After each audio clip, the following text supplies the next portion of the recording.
everybody. This is Joshua Hatton with One Nation Under Whisky podcast. I'm joined today, and I'm joined as always, whether it's 2021, 2020, 2022 now, by my good friend, my business partner, my dear everything, almost everything, Jason Johnston Yellen. You had my attention at everything, gosh. I tell you, Jason, I know how you're doing. You're doing fine, so I'm not going to ask you that. But I'm gonna let you know, and I'm going to let my listeners, our listeners know. Yeah, your listeners. Yeah, I'm going to let my listeners know. I'm not talking to your listeners right now. I'm talking to my listeners. Two very different groups of listeners. Two very different. I decided to start the new year out wrong and pour a glass because I'm in a very angry mood. And I told you about this before we started recording. I'm really angry. I'm really upset. I'm feeling on edge. So I decided to open and pour a little Bruichladdich coming of age, which, as you know, and as some of our listeners know, I've called this the best, worst whiskey in the world. I just love the fact that we're 4 days into the new business year, and you've already ripped the cork out of the coming of age.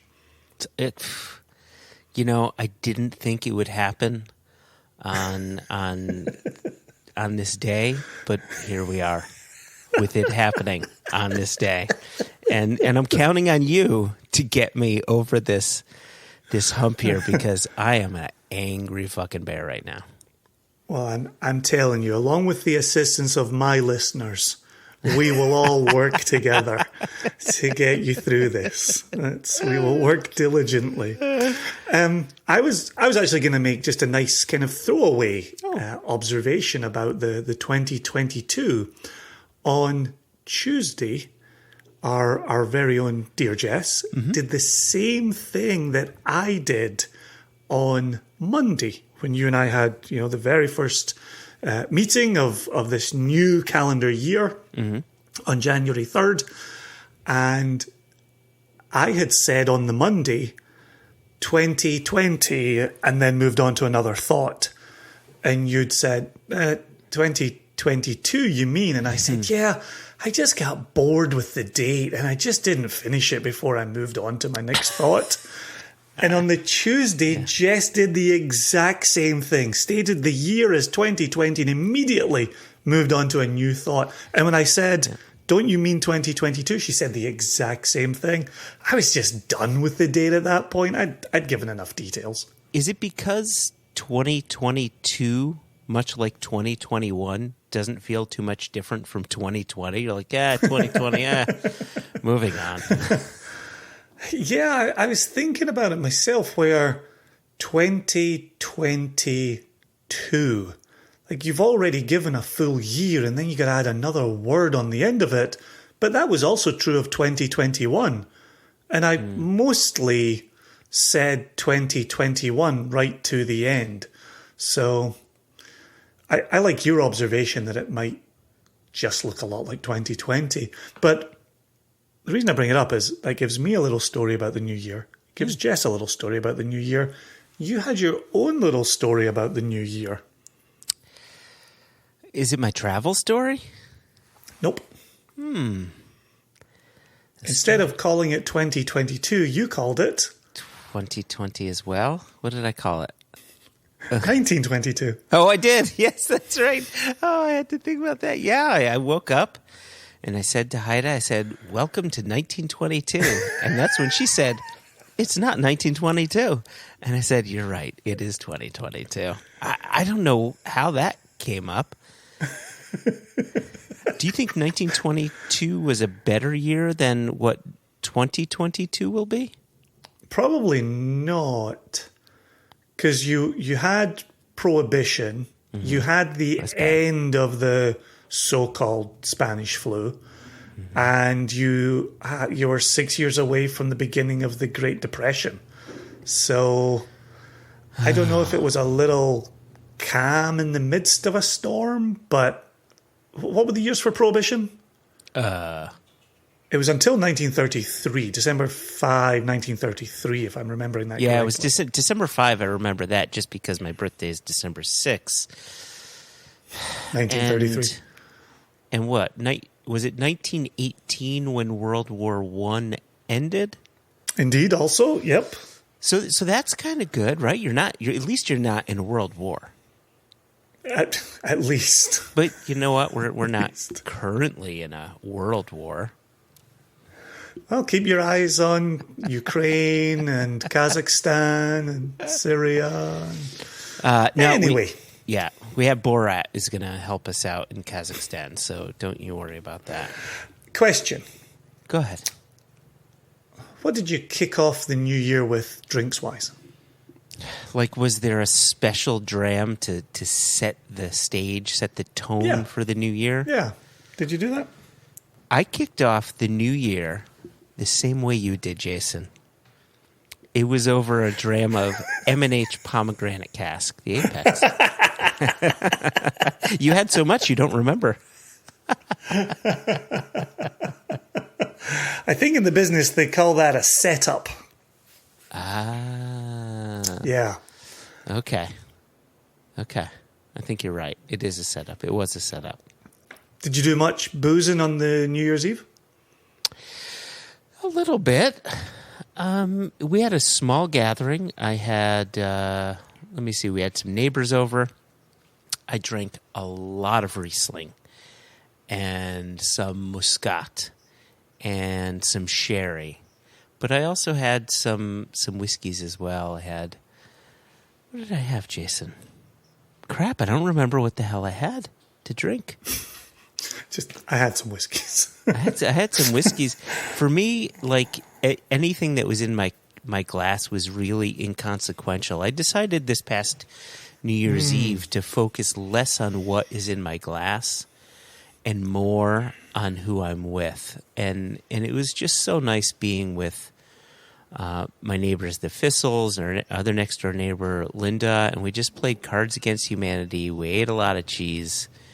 We had some hummus. I mean, it was a night, and I fell asleep at 11:52. Like you couldn't ask for a better New Year's Eve. What about you? What did you have a dramathon?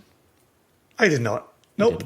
Nope. I read my book. I went to bed early. I called it quits, and then it wasn't until even January 2nd that I had that nice little New Year dram with you and caught up on the holidays. Yeah, I was just chill. I did say to you, this is worth sharing with both my listeners and your listeners, but I reached a point on the Monday of vacation, and so it would have been Monday the 27th. Okay. I reached a point there where I was really deep into festive imbibing.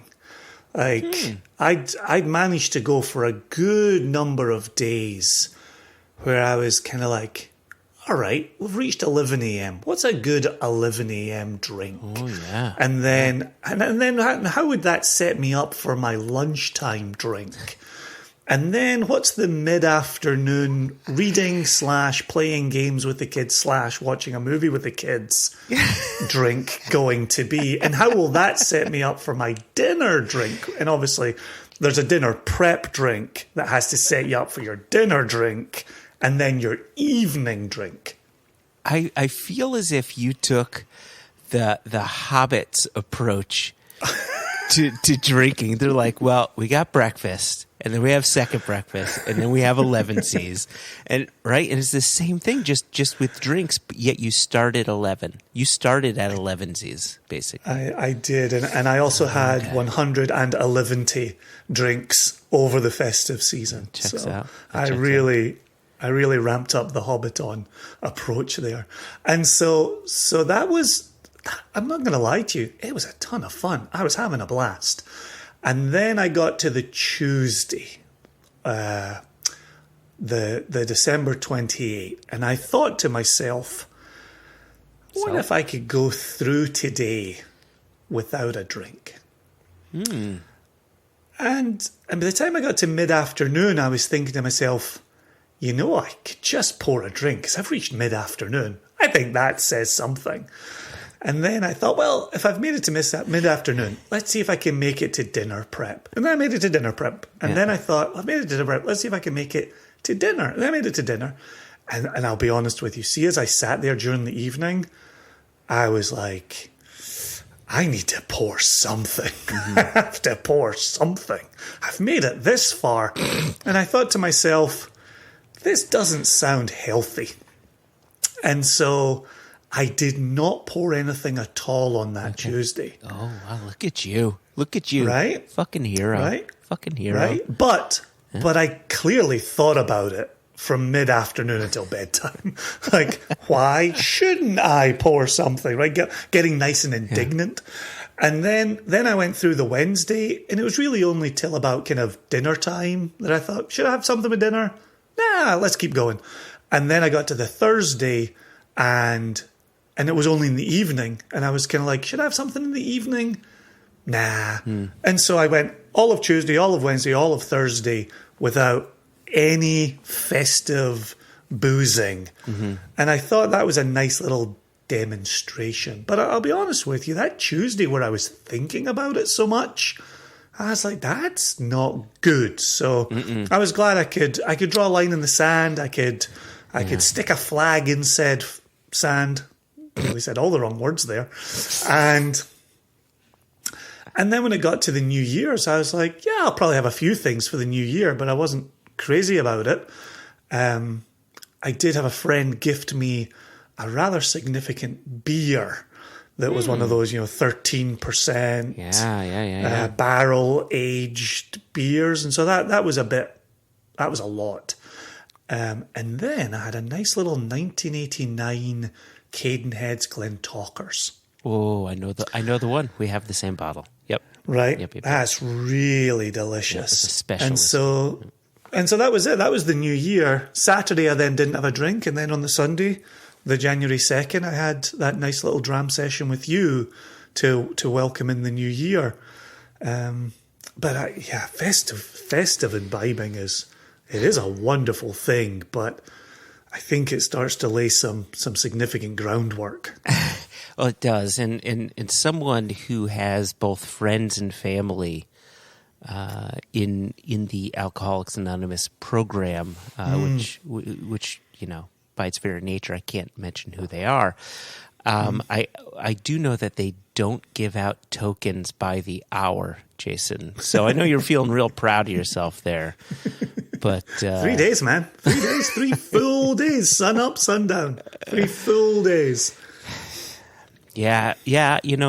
I think earlier on in 2020, and we've discussed this a few times, where I've mentioned I would go long stretches of time where I simply didn't want anything to drink, be it beer, whiskey, wine, anything. And I would go a week, 2 weeks, whatever, unless we're, doing samples and something like that. But just drinking for the sake of enjoying that flavor and maybe wanting another pour. I was happy to be taking a break from it. But this festive season, and I think that New Year's Eve was a good indication of that. I told you I was just drinking a lot of Riesling and a lot of Muscat and just a lot of this and a lot of that. And beer, like I've been going heavy on the beer. And by heavy, that means I've had a beer a night, right? Which that's kind of big for me. I'm usually like a beer every few weeks kind of a person. But yeah, let me ask you this before we start introducing our guest. Yeah. Do you have a New Year's resolution? No, I don't do them. I've never done them. I don't believe in them. Wow. I don't waste my time. You don't believe in them as in they don't exist, or you believe one shouldn't wait until the new year to make a resolution or to make a change? Very much that. Mm-hmm. Yeah, if something needs done, do it like on December 28th, decide you're gonna not drink for a whole day. Don't wait till January 1, right? Seize the moment, carpe diem. So no. But tell me, I'm assuming this is a setup for. Do you have a resolution? Is that what they call them? A New Year's resolution? That is what they call them. And yes, they do exist. But no, I didn't make one because that's just not how I work. You know me. When I put my mind to something, I definitely do it.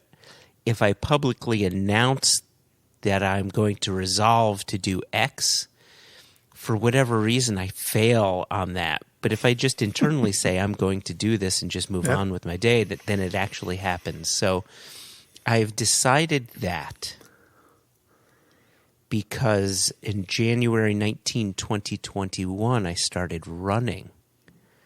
I decided that is just a resolution that I'm going to keep.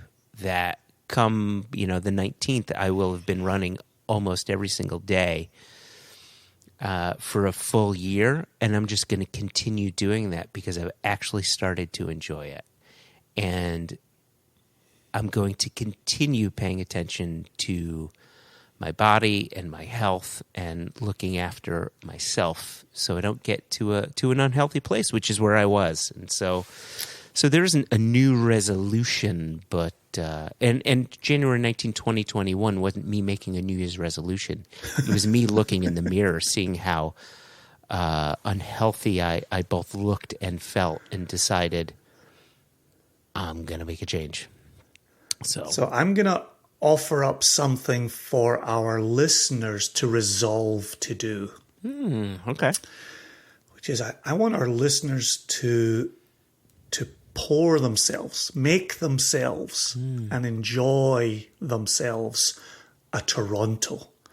I fell in love with the Toronto over Thanksgiving. I don't know what this is. What is this? Absolutely spectacular. 2 ounces of rye. Okay. I've been using Old Forester. Oh, good. Beautiful rye. Beautiful. Very tasty little rye. And to that 2 ounces of rye, you add 1/4 ounce of Fernet. Okay. I use the California Fernet. And 1/4 ounce maple syrup. 2 ounces rye. 3/4 ounce Fernet. How much? 1/4 ounce. 1/4 ounce Fernet. And how much maple syrup? 1/4 ounce. So I thought that was called a Canuckastani. You're telling me that's called the Toronto. That's fine. So tell me about. Seriously, in all honesty, I've never heard of this drink. What does it taste like? No, me neither. So I'd a while ago I picked up a bottle of Fernet because I was kind of like, Fernet, what's that like? And then I tasted it and I was like, oh, that's a lot. That's really a lot. And so I sat with the bottle on my fridge for about 6 months, thinking to myself, how the hell am I going to use up a full bottle of Fernet? And so over Thanksgiving, I looked up Fernet cocktails. And so I saw this variation called the Toronto. And you just... Those are the 3 base ingredients. You stir them in a mixing glass with ice, and then you strain them into a coupe with a little twist of orange peel. I was going to ask if you would do orange, because orange makes good sense with those combinations. Yeah. Right? Yep. And that 1/4 ounce of Fernet shines through. And that 1/4 ounce of maple syrup just gives it a nice little... sweetness without being cloying. To my mind, it's a weighty sweetness that I thoroughly enjoy. Texture too, and right? Adds a bit of texture. Yeah. But it's just, it feels both decadent and refreshing. And so I was making them both over Thanksgiving, then over winter break. I was making them to accompany my dinner prep. And so having one of those while you're making dinner, God, feels fantastic. Feels really good. I would change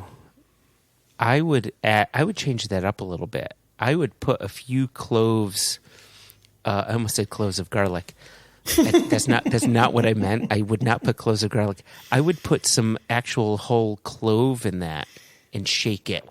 Let the clove break up a little bit.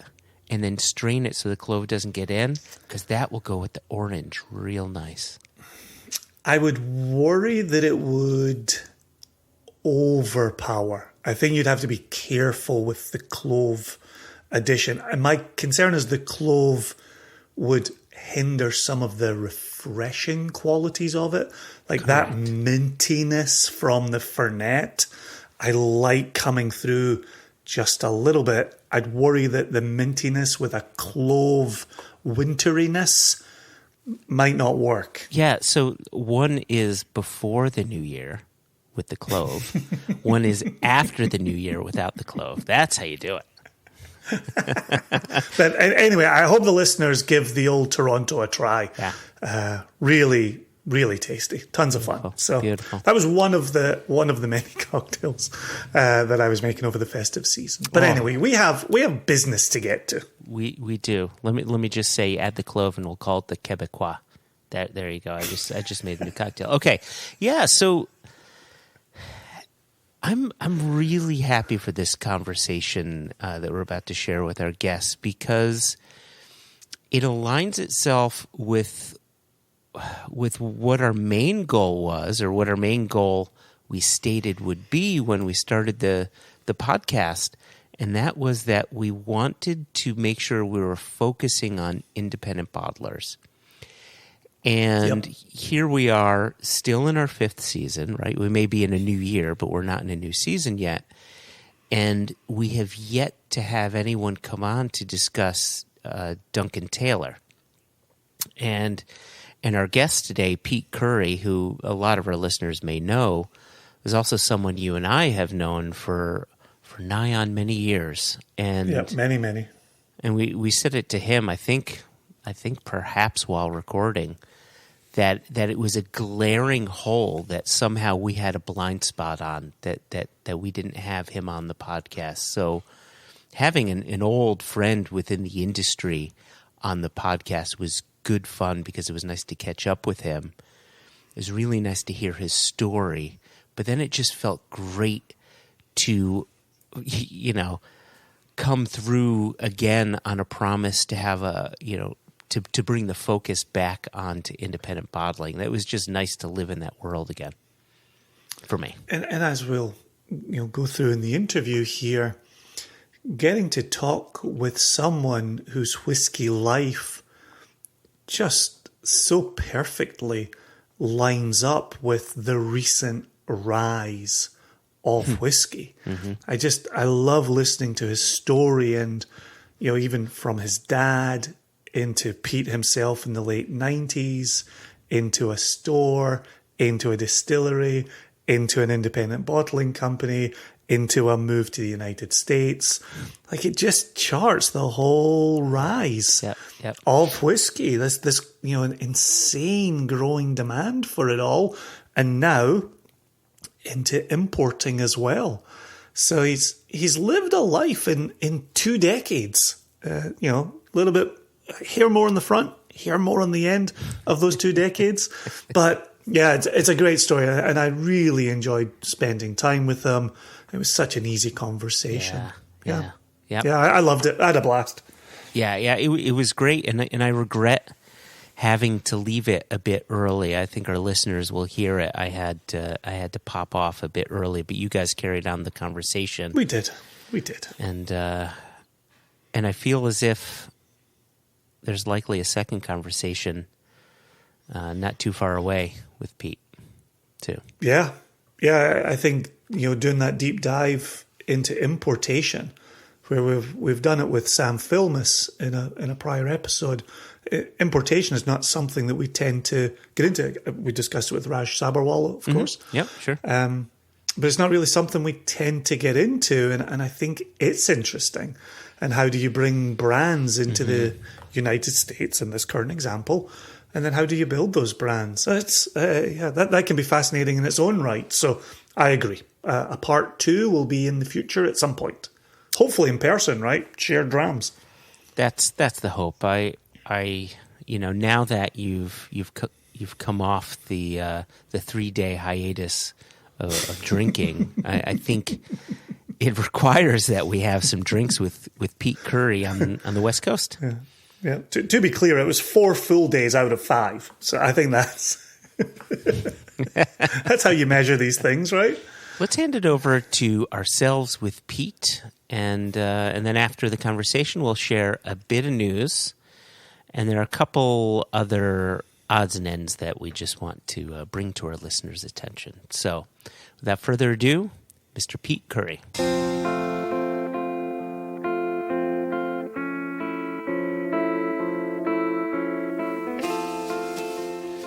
Pete Currie, thank you so much for joining us. I think I've got your title right, that you are the FLDIC forklift driver in chief. Is that?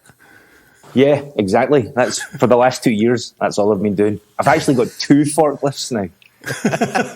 Ooh, I've got a gas one and an electric one.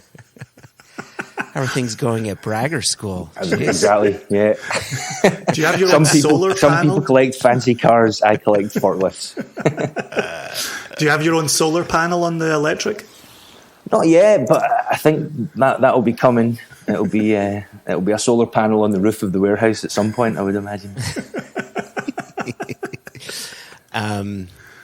I remember, years ago when Jason and I first started the podcast, the idea was that, first and foremost, it was going to be an industry podcast to try to have a peek behind the curtain into the industry. And then secondarily, we wanted to focus on independent bottlers.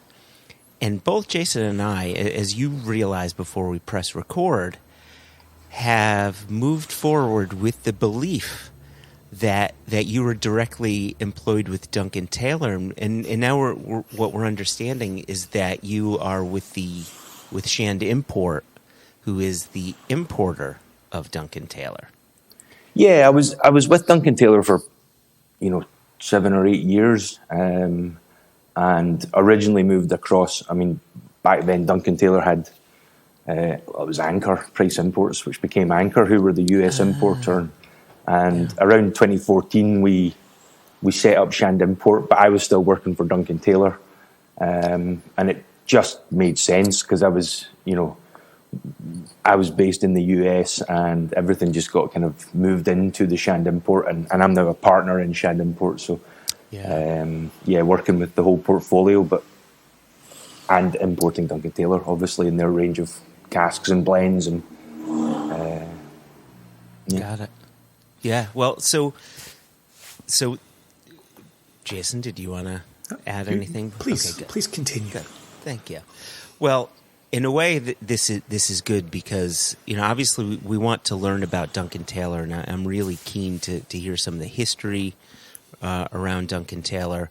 But now we get to ask some questions around importation and difficulties there, which, we're all dealing with now, and then the difficulties before that we were dealing with tariffs and things like that. But what I was leading up to say before is, as a podcast that wanted to focus on independent bottlers, it was a glaring hole that we haven't had you on the podcast before to discuss Duncan Taylor. So agreed on that count. Yes. So we're really excited to have you on. So I wonder, for our listeners, if you can go over some of the history regarding Duncan Taylor, its when it was established, and its growth. So Duncan Taylor, a blender, broker, and bottler of Scotch whisky, rum, and some other any spirits really. So. Duncan Taylor was started in 1938 in Glasgow. Not really sure of the kind of records around that time, but it was a few years later. It was bought by a New Yorker, by a guy called Abe Rosenberg. And Abe Rosenberg, nice Irish guy. Yeah. Of the Dufton Rosenbergs. Abe Rosenberg was. I don't think it's too much of a stretch to say he was a kind of Nookie Thompson boardwalk Empire type character. You know, you don't. He had started importing J&B and Cutty Sark straight after Prohibition. Oh wow! So it obviously and Black Bull was a brand that he imported out. I mean, Black Bull the trade was trademarked in New York in 1933. And you don't. I mean, that's not a market you walk into from bootleggers and kind of Prohibition gangsters. Yeah. And so I think it's fair to say he must have had a fairly tough edge to him to be in that business at that time.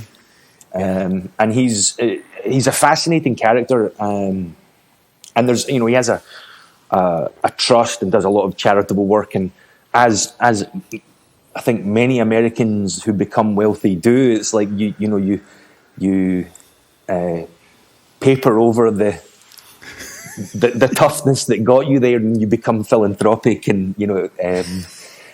But he's a really interesting character, and I think one of the most interesting things I read about him was in the Bronfman, the book about the Bronfman family of Seagrams, and he was involved with Sam Bronfman and importing, you know, Seagram's Canadian whiskey and into the US again before Prohibition and after, and Abe Rosenberg gets a name check in that book. So he was quite a character, and as I say, J&B Cutty Sark he was distributing. I think his company was called Star Industries, which is still on the go. And I remember I was in New York. I was in a retailer, and they pulled out what's the New York, the magazine, the price posting. 750. Well, the old one. It was from the 1930s. This guy had a copy, and there was Star Industries and Black Bull and J&B and you know Railroad Scotch and at that time he bought Black Bull and started laying down casks. Started buying casks for the blend. I think Black Bull was doing about 70,000 cases, mostly in the Northeast. So it was a reasonable sized brand in you know, Connecticut, Massachusetts, Rhode Island, places like that, and he was buying casks. That's where it started. He was just buying casks for blending. So the Duncan Taylor brand was initially grown off the back of Black Bull in the 30s. Then. Yeah, exactly. I mean, I don't really think Duncan Taylor was doing much in the way of bottling of single malts. It was a broker. The Rosenberg family were brokering casks. They were, you know, other independent bottlers were buying casks from Duncan Taylor before you and Shand bought it. But it was a holding company. He was buying casks for blending, and I've tried. If you ever had the chance, you still find them actually. Our big Robert Horton got me a bottle of Black Bull from the 1970s that he found in a store in Northern California for about $28. And that's very cool. And Black Bull around that time was 5-year-old Macallan and 5-year-old Bowmore. That's what the blend. That's it. It was two malts together, 5-year-old Macallan and 5-year-old Bowmore. The malt, so it's 50% malt, 50% grain, bottled at 50% grain. Alcohol, and the malt component was 5-year-old Macallan and 5-year-old Bowmore. Oh my goodness. Predominantly. What a time to be alive. I know, exactly. So Abe Rosenberg was laying down stock for blending, and was buying from other distilleries, and buying Caperdonic and Banff and distilleries like that. A lot of Glen Grant, a lot of the things that the distilleries that Duncan Taylor's now known for. A lot of Macallan, obviously, for blending, and sure. And so when he passed away, I think his family discovered they had, 4,000 casks of sitting in distilleries throughout Scotland, and they wanted to sell it. They wanted to sell the whole lot as a job lot, and obviously Macallan wanted to buy the Macallan back, but they didn't want the rest of it. Glen Grant wanted the Glen Grant, but didn't want the rest of it. And Ewan famously tells the story, Ewan Shand, who ended up buying it from the family of, it was a fax at the time. He said, fax me over a list of casks, and 20 minutes later, the fax machine is still printing out 1966 Bowmore casks, like double-sided, and the Macallan casks then came through, and then and they were sitting on a well, I think in fairness to you, it was a huge risk. It's in the late 90s. This wasn't a guarantee. This wasn't a sure thing. Yeah, There was no. Yeah. My dad worked for Gordon MacPhail, and people didn't want Rosebank or or old Kalilas, 1960s Kalilas and things. That they weren't in huge demand back then. Even by the time I started at Lochfine Whiskies, we were selling, you could get a Douglas Lang 32-year-old Ardbeg for £90. 1968 Bunnahabhain, £85. It wasn't. What a world! Oh, what a different world. And I don't want to derail you from the historical part, but this is actually one of the reasons I wanted to speak to you on the podcast, is to give us some of that history as you've seen it, as you've lived it. Because, and this is kind of a recurring theme through One Nation Under Whisky, is here we sit at the very end. This episode will go out in the very beginning of 2022, where we've got this sense of the industry that was not the case 20 years ago. It's insane where the industry has gone in just 2 decades. So I'm putting a pin in this. We're going to circle back to this line of questioning, but please continue with the Duncan Taylor and the Shandy story here. Yeah, so Ewan was in the industry. He was his father was at Glendronach. Ewan started as a cooper at Glendronach when he was 16. His dad was the manager at Glendronach. Ewan had come through. He'd worked for teachers. In I think he'd been a shipping clerk right the way through to sales, to everything, every aspect of the business. And at the time was selling blend to Taiwan and Russia and Venezuela and markets like that. He had kind of Scottish Glory and a couple of blend brands, and he got offered this stock and managed to get the money together to buy the Rosenbergs out, and then set about all the trademarks on Black Bull had lapsed. I think actually Red Bull had subsequently registered the trademarks for every colour of bull, for every category, for every trademark category. So we actually, I think Moji did it. His wife was a lawyer and is a lawyer, and she got a coexisting agreement with Red Bull. They were able to prove that Black Bull had been trademarked in New York, and this was a historic brand. And Red Bull said, "Okay, we'll agree to coexist." Wow! Yeah, in the market. So Ewan set about reviving the Duncan Taylor and Black Bull brand, and started off bottling some of those casks. And that was always I remember being at Limburg Whiskey Festival in about 2004 with Springbank at Limburg in Germany, and I think at the time Springbank had pretty much ran out of casks. The only whiskey we had was the 10-year-old. All the old stock, which I think probably comes back to where we stuck the pin, Jason. But all the Springbank over 10 had been sold, so they only had a 10. And I remembered Duncan Taylor were across from us and just had 20 casks, all from against 1966 Bowmores, 1967 Highland Parks, 1968 Bunnahabhains, and their stand was 10 people deep, and I'm, please try my Springbank 10. Everyone's coming over. Why is that not 21? Why is that not 25? all we have left. Well, we got another pin to throw in here then, is that relationship between producers and independent bottlers and how that flips and flops over the years. Because currently, IBs really can't get their hands on any Springbank, and Springbank's sitting on all the good stuff. So, again, something else that's changed within a couple of decades here. Well, I think in on that relationship between distillers and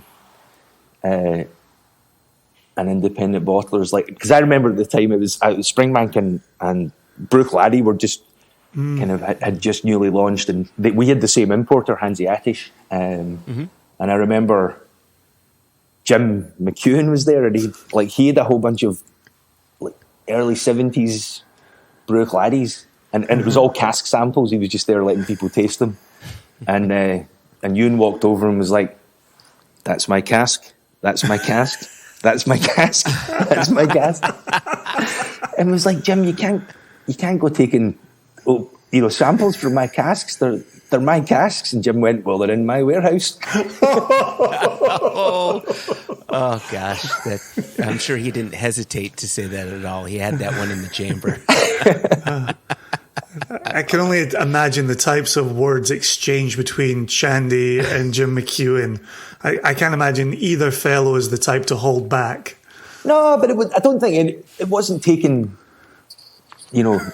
badly. I think again it comes back none of this was a sure thing back then. Like I don't know if people newer to the industry realised that it was, both Ewan and Jim had put their life savings and a whole load of debt and their reputations on the line. Sure. To buy Brook Laddie and to buy Duncan Taylor, and it's it wasn't guaranteed that there was going to be success and that whiskey companies or old bottles were going to become worth what they're selling for now. I think. Yeah, so, I don't think any of us in the granted in the 90s, you and I and Jason were much younger and in different positions and such, but I don't think those in the 90s had the crystal ball to see how crazy whiskey would get. Again, back to Jason's point, over the past 2 decades, it's done this sort of hockey stick, of growth. It is just rocketing up. And so, when he's raising these funds and Ewan raising these funds and putting himself into debt to buy all these casks and to launch Duncan Taylor, was it with the idea that he would regrow Black Bull as a brand? Did he see that other independent bottlers at that time, things were looking up for them at the time? Like, what was his plan to start with? Well, I think that the blend business is really important to us. That's our biggest seller. That's our volume. That's what Duncan Taylor does. I think the single casks and the single malts are the cherry on top. Almost they're the fun bit, and they're actually they're the sweetener in deals, because we're not a distiller, so we are buying from distilleries, and as you guys know, as you guys experience, distilleries they want, where they have surplus is always grain. 3-year-old grain whiskey you can get you get as much as you want, and if you buy a lot of 3-year-old grain whiskey, then they'll throw in some nice single malts to kind of sweeten the deal. And so I think Ewan was always aware that you need that blend business as the volume driver, and then that'll get you access to the malts and to the stuff where you can make a bit more money. Yeah. He always had that blend history. But again, as I said, Scottish Glory was, he was, before he bought Duncan Taylor, he was selling containers of blend to, it was the like the bagpiper on the label. It was the cheesy blend that, you know, we used to call them the flat cappers. You know, these bus tours. Yeah. The bus drivers, and like they go for Christmas in Scotland. They come from Blackpool by the busload and drive around Scotland, and they have Christmas Eve, Christmas Day, you know, and all of them get to go home with a little miniature with a bagpiper on it, and from Edinburgh Woolen Mill or one of the, you know, that's the kind of that's the kind of business that Ewan was doing with this Scottish piper or Scottish Glory, sorry. Did someone just shout in from another room there? I just saw you look over your shoulder to correct that. Oh no, I was looking. I've got a kind of in our office. We've got a little bar, and I was looking. I was like, that wasn't the name of the whiskey. I was looking at the label to see what it was. So that, I mean, Ewan always intended to grow the blend business. That was always the intention, and through that, replenish the stocks of Duncan Taylor. Again, you know, as we're seeing and as I went through at Springbank, is, you know, part of the concern at that time was distilleries had been closed in the 90s and the 80s. Mm-hmm. You know, there was huge gaps in production, which I think has also contributed to the pricing, the skyrocketing in pricing we're seeing. Is we're still in the middle of a 20-year production gap. Mm-hmm. You know, good point. You can get 8, 9, 10-year-olds, but you're not going to get a 20 or a 25-year-old.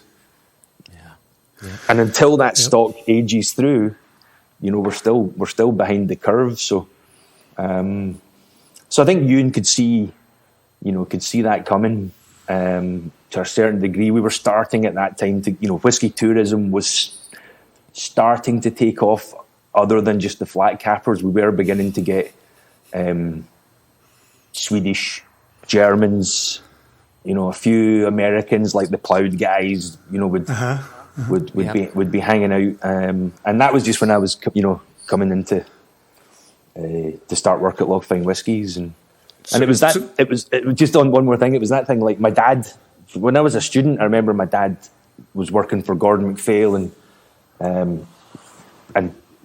late 90s, early 2000s, like people started asking for whiskey tastings, you know, like Ken at the pot still, the Bon Accord, you know, can you come in and do a tasting? And my dad was like, you know, whiskies, you drink whiskey and you talk about fishing or sport, or he's like, these people drink whiskey and talk about whiskey. And when was that, Pete? 99, 98, okay. 99. Like, because I remember, because I lived above the Bon Accord. Oh, interesting. I was at university. I lived on North Street.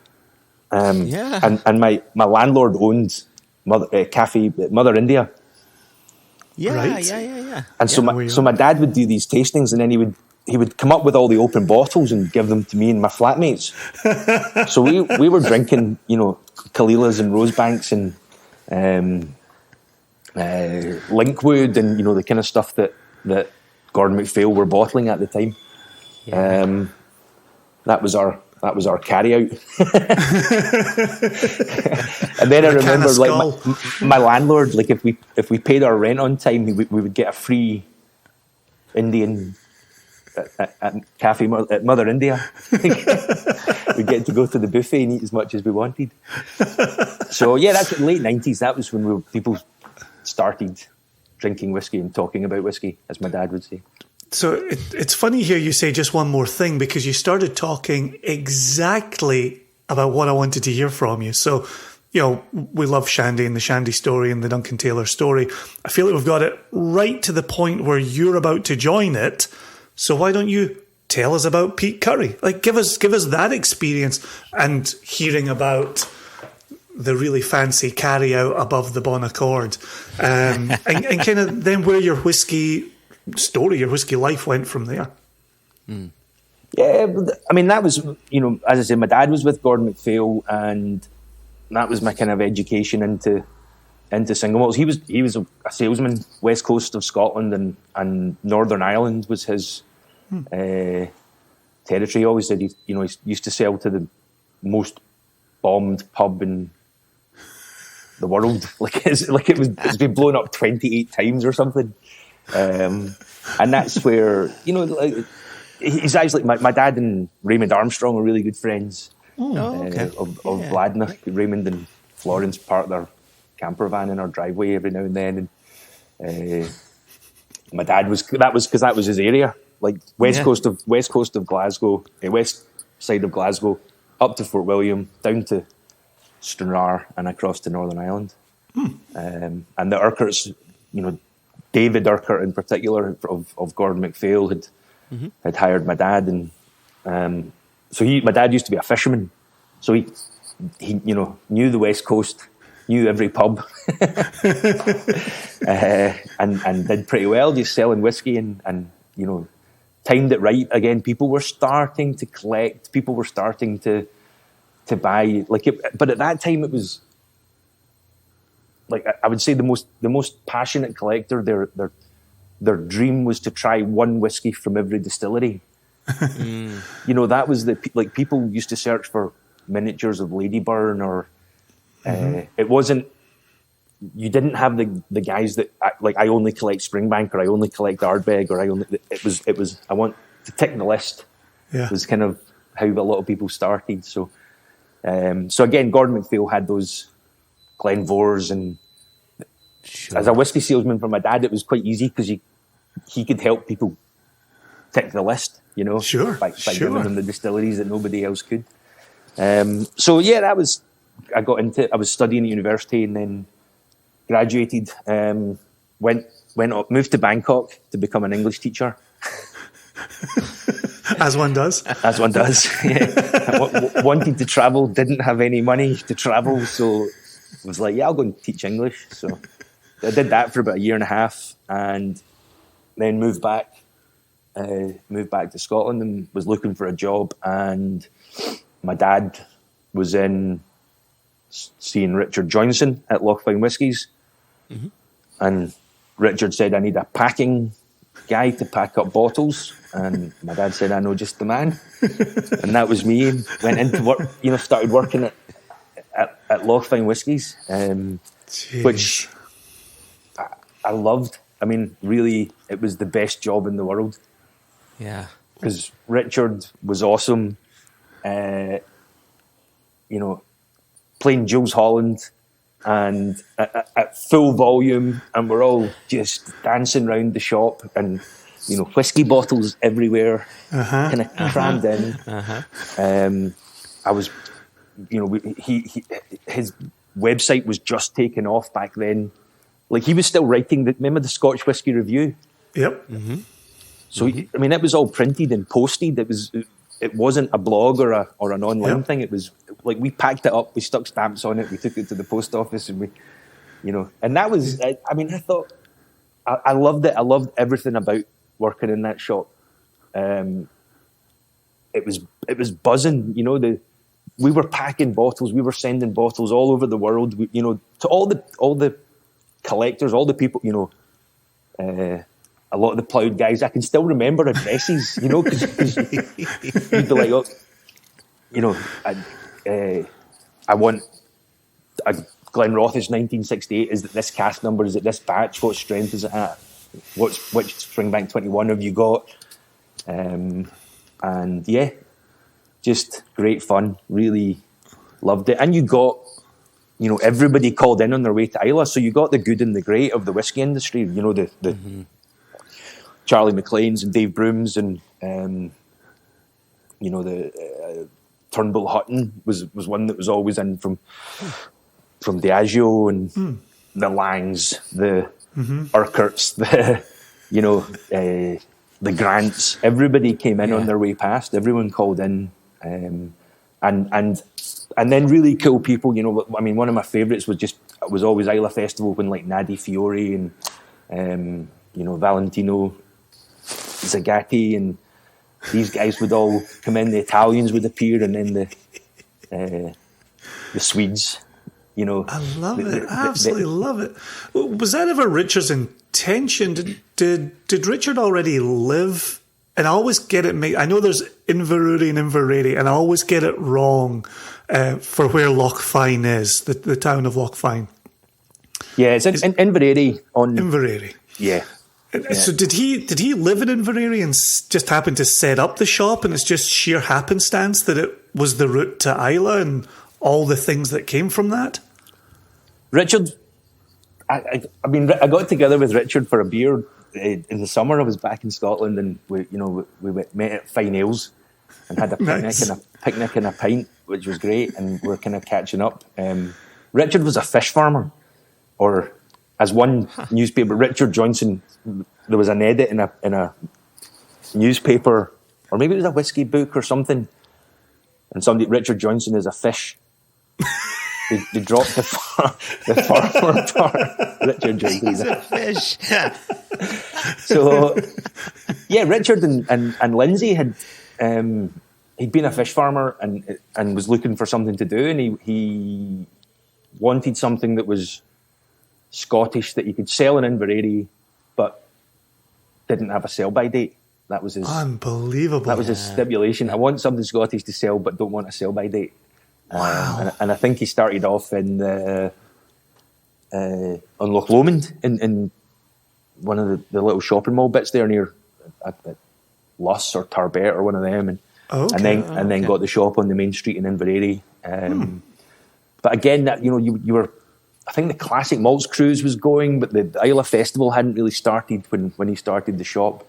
Yeah. He was, I guess, him and Sukhinder were probably about the same time, pretty much starting off and there you go, and opening the shops and then starting with the websites. And I mean, I remember he told me the black and white of Loch Fyne whiskies. The town of Inverary is black and white, but it was also for ease of loading the website. Like that's fantastic. That's how slow it was, and he just had these lists of single malts, and he wanted people to be able to download it or. Back in 1999, a friend of mine said, "I want to get you a bottle for your 25th birthday," and I said, "That's very kind of you." I was just getting into single malts at that time, and I remember going through the Loch Fyne price sheet.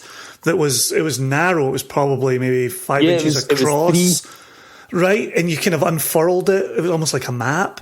And I remember going through that and pricing. And I think I know I got a 25-year-old Dal Ewan. I know that, and I think it might have cost my friend £50, £60. Probably a signatory. You're probably right on that. I can't quite picture it in my head, but you're probably right. Yeah.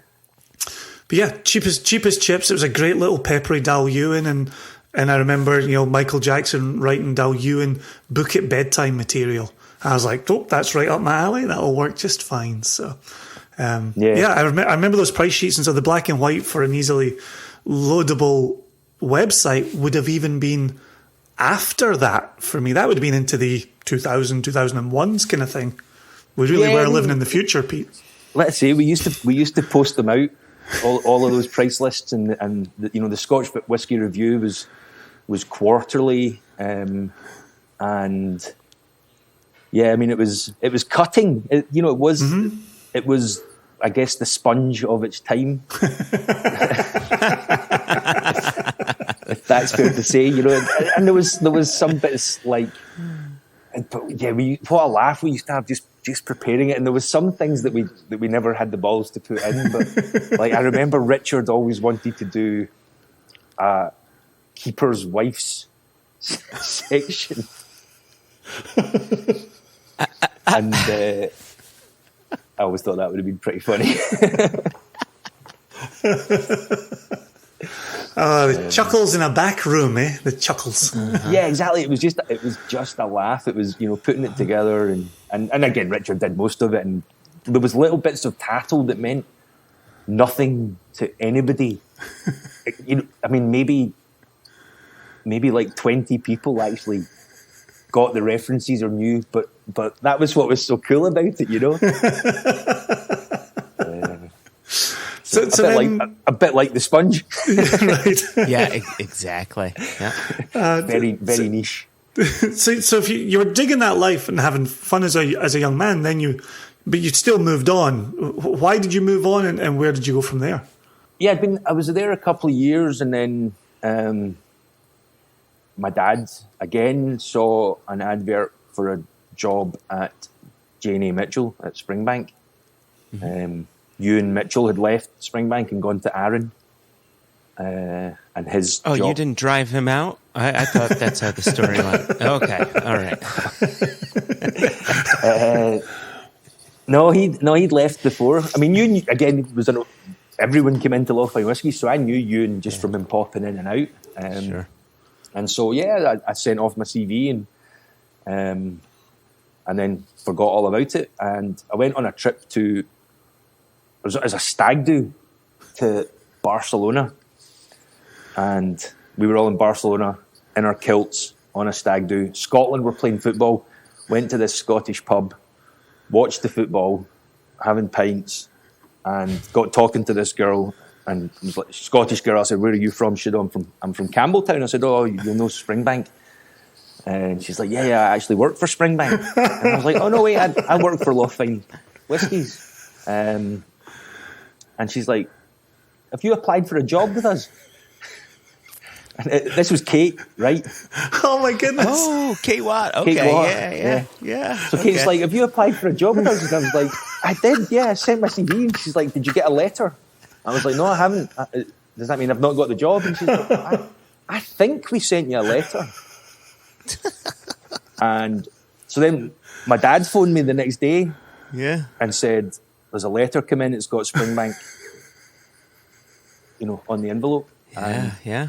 So I went down for the interview a week later, and then a couple of weeks after that, they wrote to me and said, you got the job, do you want to move down to Campbelltown? And that's insane. Absolutely mental. You start work 5th of January 2004 at 6 o'clock in the morning. I started in the malt floors. Frank put me straight in there, and I did 3 months of malting and then mashing, distilling, worked my way right through. Sure. As a shift worker, learned the process, and that was it. But just very quickly, all happened. So I'm still reeling from you just bumping into Kate in a Scottish bar in Barcelona. We talk about the industry being small, and we talk about Scotland being small, but come on, that's a bar in Barcelona. Come on. The other thing to be reeling about is so far the forms of communication that's been in discussion are fax machines and letters. I know. It shows you how long it was. And it's funny, I've always thought about you being a young man in the industry, Pete. These forms of communication are suggesting otherwise. I'm a long way from my my Young Ambassador of the Year award.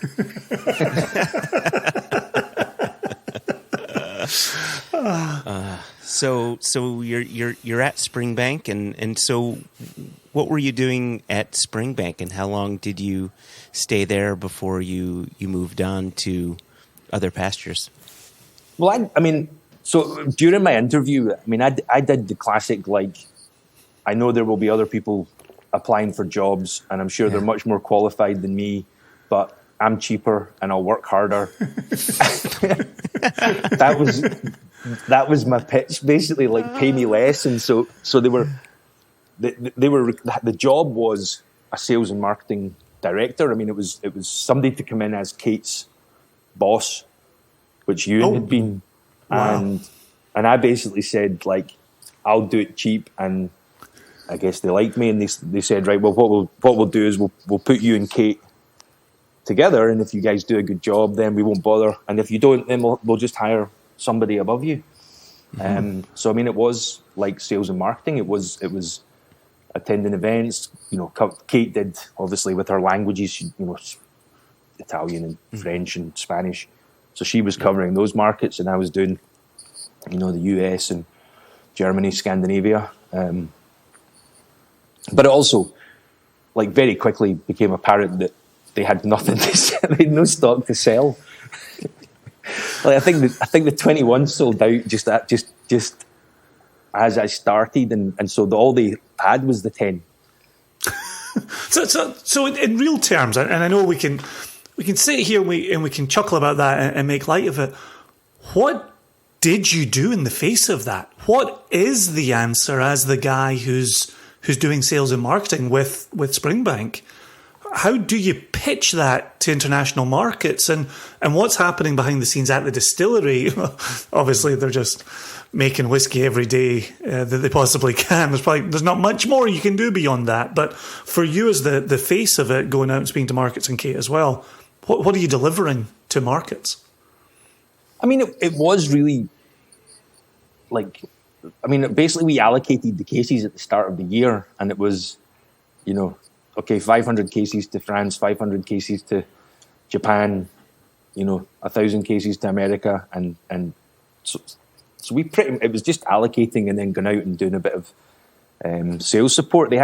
Frank had been there, so they'd been closed in the 80s, in and out of production in the 90s.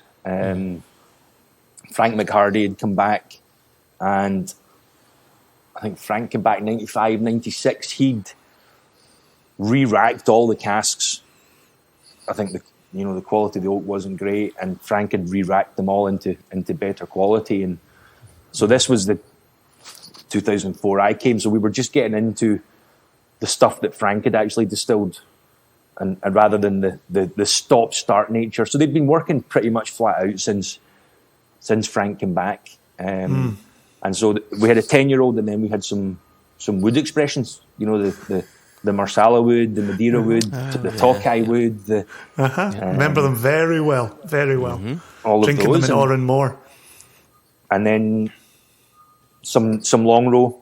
Frank had done Hazelburn, so we were starting to get like eight-year-old Hazelburn coming on.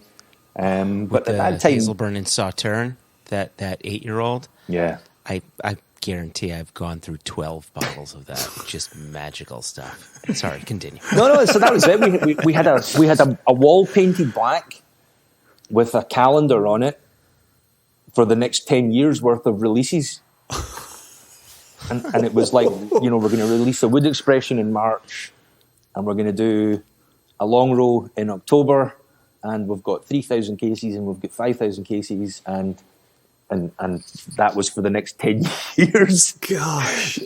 And you did your tours, and you did your the whiskey clubs were just starting to become. I think Sweden was probably at the forefront of. They were the first one to actually, I think in Sweden, if two people get together on a Friday night for a pint, after the second week of doing that, they have to form a club and have a secretary and get a hat and a t-shirt. It gets formal real fast. Yeah, it does. Yeah, it always. I remember doing in Borlänge in Sweden, doing the Springbank Millennium, the 25, 30, 35, 40, 45, 50, and they had 3 sets. They had like 200 people there for a tasting of Springbanks, and I remember the table I was on. I was the speaker, that's what I was talking about. The table I was on for dinner. This man turns to me very seriously. He says, "Have you heard? There is a bourbon club started in Borlänge." And I said, "Oh, that's terrible. Who's the bourbon club?" "It's that table over there."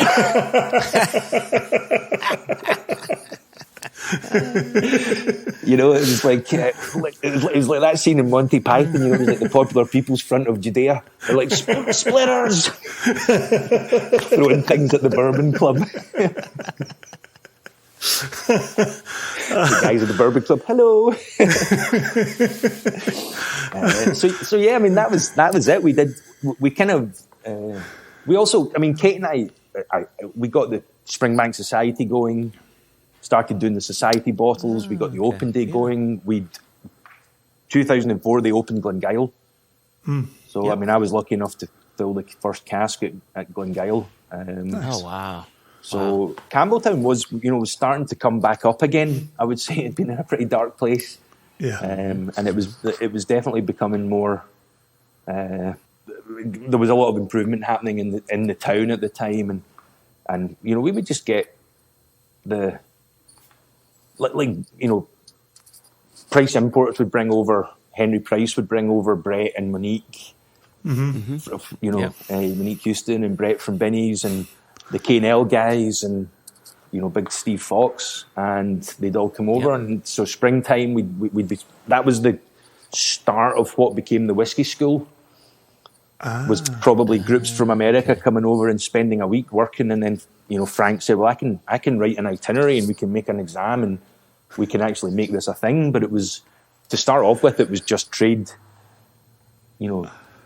people coming over and wanting to learn, and we'd put them to work because we were malting and distilling and filling casks, and it was like, yeah, sure, you want to shovel barley, all right? Here's your shovel. Yeah. See you in 8 hours. And you charged people not, to do not your back work then. for Not you. back then. Oh, not back then. Oh, okay. That's what I'm saying. It was, I wasn't charging Brett $1,000 to come and shovel barley. And then go back and sell Springbank and Long Row. Yeah, exactly. But that's what it morphed into. I mean, they were charging people to, to stay for a week in Campbelltown, and the B&Bs were happy, the hotels were happy. Yeah, and again, and you alluded to this earlier, but the rise of whiskey tourism in Campbelltown, getting some of that off the back of the brands connected to Springbank. I'm curious, did you leave first or did Kate leave first? I want to know who ran whom out of town. Kate left first. Kate guilty, okay, Pete. Kate got the Glenfarclas job, so that's big money. I think that's way more money than... Is George Grant known for making it rain? Oh, yeah. Relocation fee to Dufton.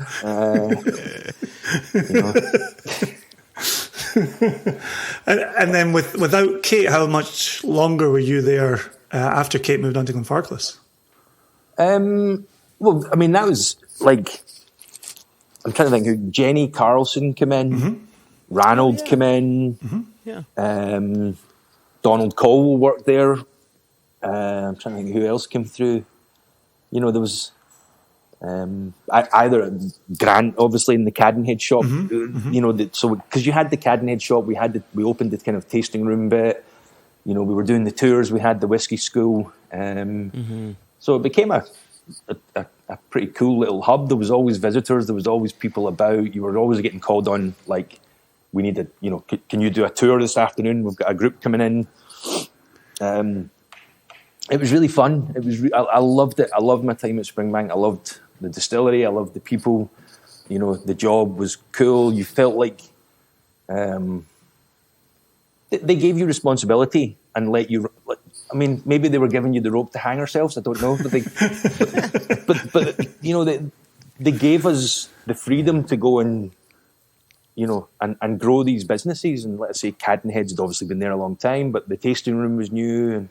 And I think everybody there had a real feeling of being allowed to take responsibility and run with it. And that's quite a hard thing to put in a team when you're not.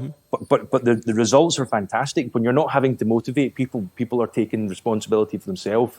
It was a really cool time to be. To be there and to see things grow and to see it, I mean, doing so well now with Glengyle and which is great juice, I mean, those Kilkerrans. Frank, turns out, did know a little bit about making whiskey. And that's the other thing, working with him, I mean, working with Frank was, I get not annoyed, but everyone's a master distiller these days. Whereas when I came through, you kind of had to do your time, and you hoped by the time you got to like your 60s that you'd be a master distiller. But now they're just they're brandishing these titles round like crazy. So. See, now you're trying to get into my memory as the grumpy old man of whiskey. This is what I like, right? Pete Currie, no longer the young man of whiskey. He's the grumpy old man of whiskey. I can live with that. That I can remember easily. Jaded and tired. He's seen it all. I've been looking at these Ian Gray paintings for 20 years.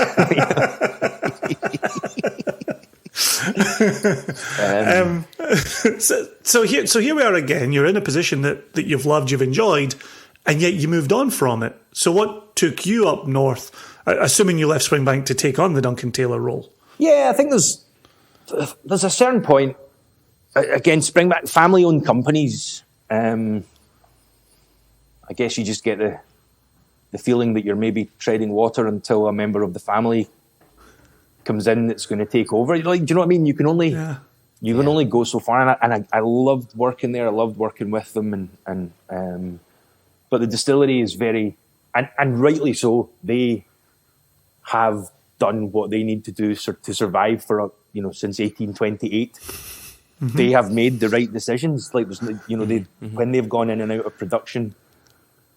Sometimes it's counterintuitive. I think Headley Wright is a very, very intelligent man and has always zigged when everybody else has zagged. Like when he put Springbank on mothballs for a couple of years in the middle of the boom. Early 2000s. It was or 2006, I think 2007. Yeah. Oh, really? He mothballed the distillery because the price of oil was really high, the price of barley, the price of casks, and he had always made whiskey when nobody else was making whiskey. He went against the trends all the time. So he was like, "That's wild." That was the way he's run his business, and that business has survived a long, long time. So he's obviously right in what he does. But it became, again, it was sales prevention. We weren't really selling, or we had no need. Everything was mapped out on that wall, and everything was mapped out on a spreadsheet, who would get what, and there was no, you were just sitting essentially saying no to people a lot of the time. Sukhinder used to hang up on me. Who did? Sukhinder would phone can I get a pallet of 21-year-olds? No, you can have a case. And then he'd phone back, can I get a pallet of 21-year-old? No, you can have a case. And then the phone would go again, and I'd hear Kate saying, hi Sukhinder. No, we don't have any left. You better speak to Pete. And then Frank's phone would go, sorry Sukhinder, we don't have any. It was like you can only have a case. That's all we've got. Wow. I think I remember I did give him a bit more in return. And again, this shows you in return for a Karazawa 67, the 10th anniversary whiskey exchange one. I think it was £215, and I said, right, I'll give you a couple extra cases of 21-year-old if you give me a discount on the Karazawa. So he gave me it for 195 or something. A deep discount on that one. Yeah. Wow. You made that worth your time. So again, Japanese whiskies, nobody knew back then. No one knew. These. You kind of couldn't give it away. Hirsch as well. I mean, Henry Price had all that old Stitzel-Weller under the 16-year-old, the age Hirsch label, and you beg people to take it. Like it wasn't a sure thing. Like I said before, that this market would go the way it's gone. So, that was the 2012. I left Springbank. Okay. And Ewan offered me to move out to LA. So I had a 2-year-old at the time. Matilda was 2, and he said, "Do you want to?" And it was funny. We'd taken, when she was like 9 months. I was over at Whiskey Fest in San Francisco, and my wife and daughter came, and we got one of those RVs, one of those Cruise America. And we went to Yosemite, and we went, with a 9-month-old. We did a few of the national parks, and I remember with the fire, we had the fire lit. We're sitting there, and my wife said to me, imagine we could, find a way to come and live here for even just for a year or two, and experience something different. And then, a year later, I got offered a job, and do you want to move to California? So we kind of thought, it'll be a couple of years. We'll go and experience it, and then we'll come home. And thankfully, my parents, my wife's parents, everybody's healthy and fit, and so we're just kind of winging it at the moment. Yeah, no, not to get maudlin, but I remember the exact thing. I moved over here actually this is 20 years, almost to the day that we're talking, that I moved to the US, and my parents were fine fettle and go to America and make your way and have a ton of fun over there. And then 10 years later, 15 years later, when they do inevitably get older and you're overseas, and it gets a wee bit more complicated. But when they're in good health and you're over here, it's a lot of fun to be had and not too many people to be worried about back at home. Yeah, what the dream has always been to afford a place here and a place in Scotland. I could do end of May to September in Scotland, and see all the distributors that come and visit. I could hang out with Brett Binnies or the buyers and do some business, maybe sell some casks, and then come back here in September and do over winter in California. I like the thought that you just want to go back to Scotland for Midgie season. Like that's a high level of commitment there. I saw that some of the wind in that storm that hit a couple of days ago, and it just goes right through you. You know that. The midges I can handle. It's also in LA. It's avoiding fire season, and the mozzies are pretty big out here as well. Very true. Very true. So, but you can get a bunch of cask sales in the pipeline, a bunch of retailers on board, and then come back knowing that you've got business ready to go until the end of the year. So sounds smart. That's the dream. That's what I'm working towards. With a pandemic out the way. Well, yeah, current variant. Way to bring the mood down, Jason. Jeez. Yeah, I'm talking about my parents dying. I'm talking about the pandemic. Jason's having a good time when he moves on to the modelling topics. Like, that really seals the deal for me. Like, this was a real conversation. I had a blast. We've got to wallow in it. I think the Scots, we definitely lean into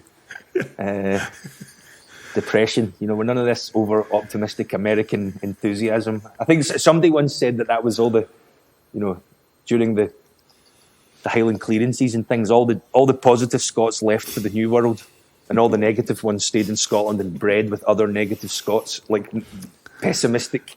It makes perfect sense. Makes sense. And a lifetime as a Scotland football fan as well will definitely do that to you. Right. I said that to various people around about the time of the last independence vote. They were like, do you think Scotland will vote independent? I said, no, Scots have always gone with the bird in the hand. Even if it's dead and covered in its own shit. Like, you go with the bird in the hand rather than the optimism of what could be.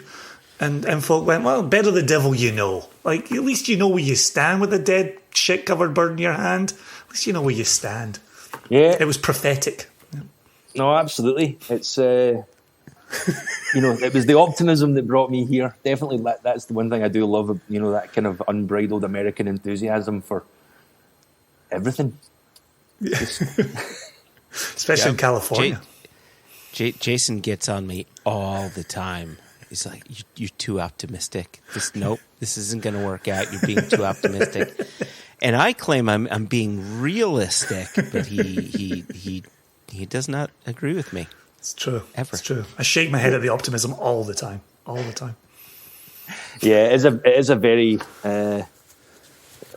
American thing. It's just that belief is that anything can happen, and you do feel it. I think being out here, and I do love it. I do love, like, even schlepping the streets of New York with a bag of samples. There's something,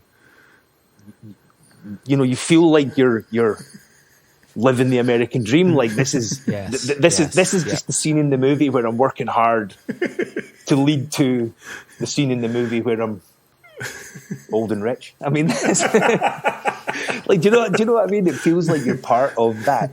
100%. Just really quickly, I remember in 2017 when we decided to not break from online, exclusive online sales, but just add retail sales on top of what we were doing with our own online bottlings. And Jason and I were in New York. We're meeting with our new distributor, Skurnik, there. And we're hitting stores, and we're stopping for a pint, then hitting stores, and then stopping for a pint. And even Jason, in a very rare moment, said, if we could make it here, we can make it anywhere. Yeah. I mean, schlepping, absolutely. Yeah, it feels great. It's when you're running from Park Avenue to Astor to, I mean, it's all the, and honestly, there's no other substitute for it. That you start at the top of 3rd Avenue and just work your way down, and the next day you start at the top of 4th Avenue and you work your way down. It's something I love, and that kind of has been a very cool part of being out here. There is that kind of belief, whereas as you're saying, in Scotland there is a reticence to over-egging it, which again, in fairness, I think conservativeness. They play it safe, and I think again, coming back to whiskey, with when you're working in a 10 or 20 or 30 or 40 year business plan, when you're making stuff that you'll never, that will be sold long after you're dead, it probably is better to be a bit conservative than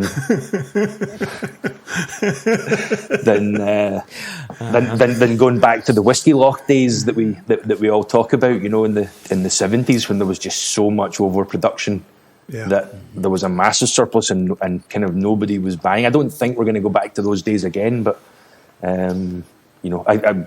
because we've got this production gap, I think it'll certainly be another 20 years before there's a loch.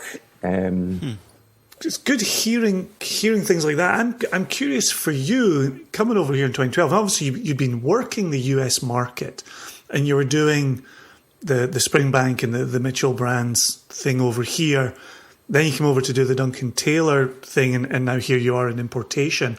What have you seen with the industry across the US in the time you've been coming over here and in the time you've lived here? Obviously the technology, the Facebook and blogs and the rise in that community. I mean, I think most people that come over and say they know me, it's from touring Ralphie round Springbank. I did a Ralphie tour. And Ralphie, he had a flip. Like it was a camera that had a USB slot, and it had a 10-minute max, and then you plugged it into your USB, and it downloaded the video straight across. And Ralphie was convinced that that YouTube TV was going to be the next big thing, which it pretty much is. But he was convinced that they were going to pay him vast sums of money to have a TV channel on YouTube TV, which maybe hasn't quite come to the... I guess it's Amazon now, or content creators. Right. So that's been a huge thing. I think that the changes in technology and how it's influenced and how it's moved. I've never moved beyond Facebook, but I know, Instagram and Twitter, and there's all these little sub clans, I guess you could call them, in different places, and there's some overlap in them, and so that's been pretty cool. I mean, whiskey wise, I guess, the rise of Japanese, that kind of came out of nowhere. Then the rise of bourbon. Yeah, right. The rise of bourbon in its own country. which again, I think is... I don't think they've really affected Scotch. I don't think the Scotch sales have dropped, or I mean they've carried on growing, but it's kind of like the noisiest kid. Gets the most attention. They're making lots of noise, but I think it's kind of, we're all just in a kind of rising tide, raising all boats at the moment, and it has been for the last 10 years. I would say the craft beer thing was really interesting to me, seeing the rise in these craft breweries, and that, I think, ultimately bodes well for Scotch. I think the rise in bourbon bodes well for Scotch. I think all of these people will try. I mean, I listened to your podcast. I know Josh is fighting that corner for for Scotch amongst the noise of bourbon, but I think ultimately, people's palates will lead them to single malts. I believe that entirely, and I think we're in a, there's been that shift from, and I put that down to craft beer, where again you've lost that brand loyalty. People want to taste as much as they can, and they want to try everything, whereas I think maybe before it was, I'm a Macallan guy. Yeah. I'm a Highland Park guy. I only drink Scapa, whatever your preference was. Whereas nowadays it's like, I want to try every cask of every, different distillery. And so if people are consuming like that, then there's plenty of room for everybody, and all the world whiskies that are coming in. And I think it's an awesome time to be in this industry. And I think especially in the U.S. as well, and I only say this from talking with those outside of the U.S. who are not experiencing the same thing as what I'm about to say. Is in the U.S. there's a push for people. There are people that are just interested in trying new things. Oh, is that a Welsh whiskey? That sounds cool. Let me try that. That's an Indian whiskey? Let me try that. That sounds cool. Where in other country, there's a bit of a hesitancy where there's, oh, it's not Scotch whiskey. Well, all right, maybe it's not so good. So to your point, I think that bodes well, continues to bode well for Scotch whiskey, in that those that are drinking whiskey in general are interested in trying other things and won't just say no to say no. Yeah, I think the whole Cavalan coming on and doing, there is, it gets attributed again to whether it's a Malt Maniacs or Jim Murray, or everyone's trying to claim credit for the rise of Japanese whiskey. Ultimately it was the quality of Japanese whiskey that brought about the rise of Japanese whiskey. So, but again, it's thinking more as a global perspective. I think there is still 85% of the market is blends.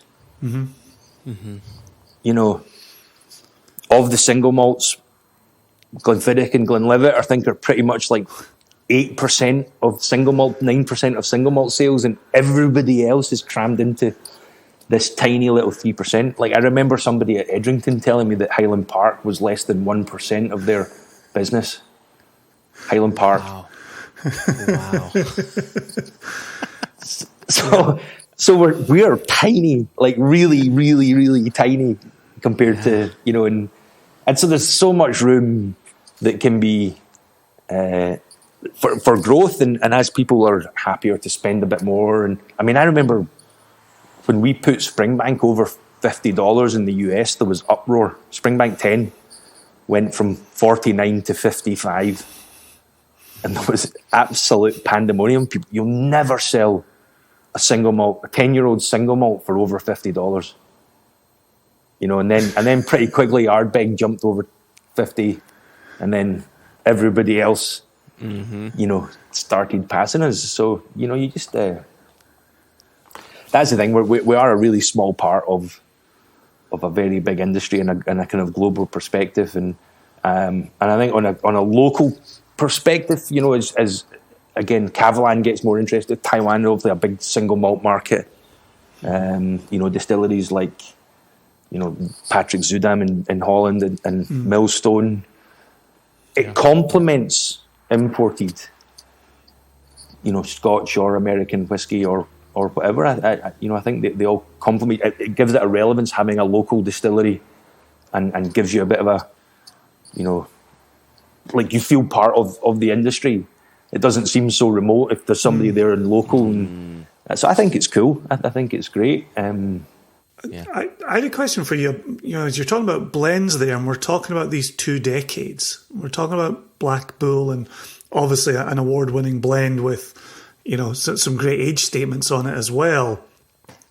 Have you seen a change in how the market has responded to blended whiskey, where for us in the single cask side of the industry, there's been a lot of poo-pooing of blends, but then there's talk about, well, John Glaser and what Compass Box do, they've kind of legitimized it. You've been there for a while with Black Bull. How's the reception to that? And have people become more receptive to it as some of that poo-poo has kind of died away a little bit? I mean, in our experience, the blend has always been the bulk of sales, and that's, you know, again, I think the child that makes the most noise is the one that gets all the attention, and that's single cask strength single malts. But realistically, the majority of the business, the majority of what people are buying, is blended.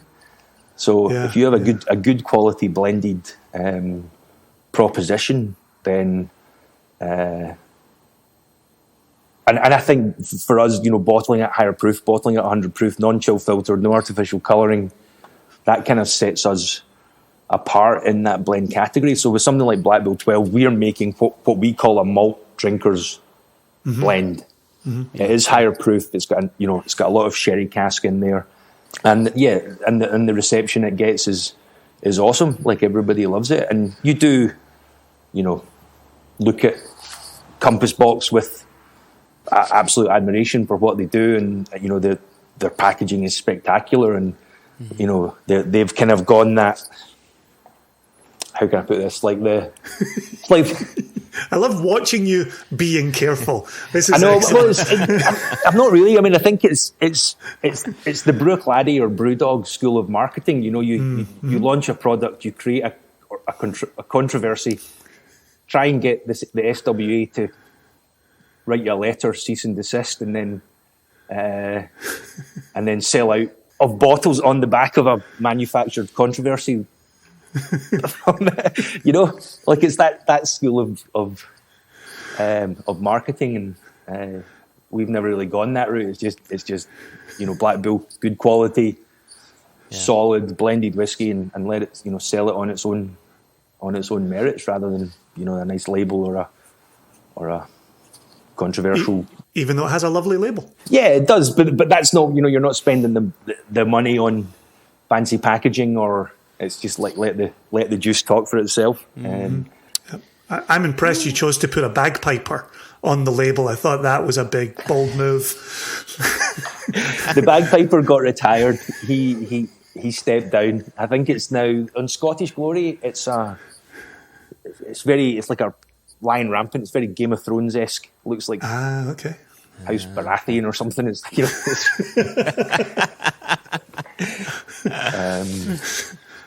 But yes, I was just curious. Have you ever had a Black Bull with Red Bull? No. That's my question. No, I'm not an energy drink. Just curious. Guy. Yeah, I only mix the 40-year-old with Red Bull. Right, it makes sense. Yeah, it complements the ice the best. It does. I'm trying to think how the colors would work. Would that then be a brown bull in the end? The black and the red? If you mix a black and red, it'd be a Highland cow, I think.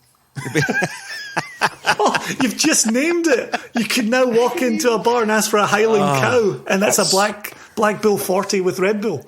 I'll be expecting a call from David Stirk and Mark Watt about their next series of bottlings. So just so you're both aware, I have a dentist appointment in 20 minutes. Okay. Sorry to hear that. That I have to head out to. So there's so many questions that I have for you, and I think it's kind of evident we're going to need a second conversation with you. But the first question that I had for you before, he's like, no chance. There's no second. No, happy to come back. One and done. The first question I have for you is who comes to a blend like Black Bull? Is it malt drinkers that come to Black Bull? Is it blend drinkers that come to Black Bull? And I imagine that the answer may also apply to other brands like Compass Box, where you have a really high-end blend that's doing things that other blends aren't doing. So it's sort of a broad question, but specifically for Black Bull, who's for me, the dream is always Monkey Shoulder drinkers. I think Monkey Shoulder have done a fantastic job with that brand. A bolder flavor with a blended malt rather than a blend, which I think we get the same by going at 100 proof and non-chill filtering a blend. I think that the result is a kind of thicker, chewier distillate, and we have Kylo is the younger Black Bull 7 to 8 year old blend, and it's $30 a bottle.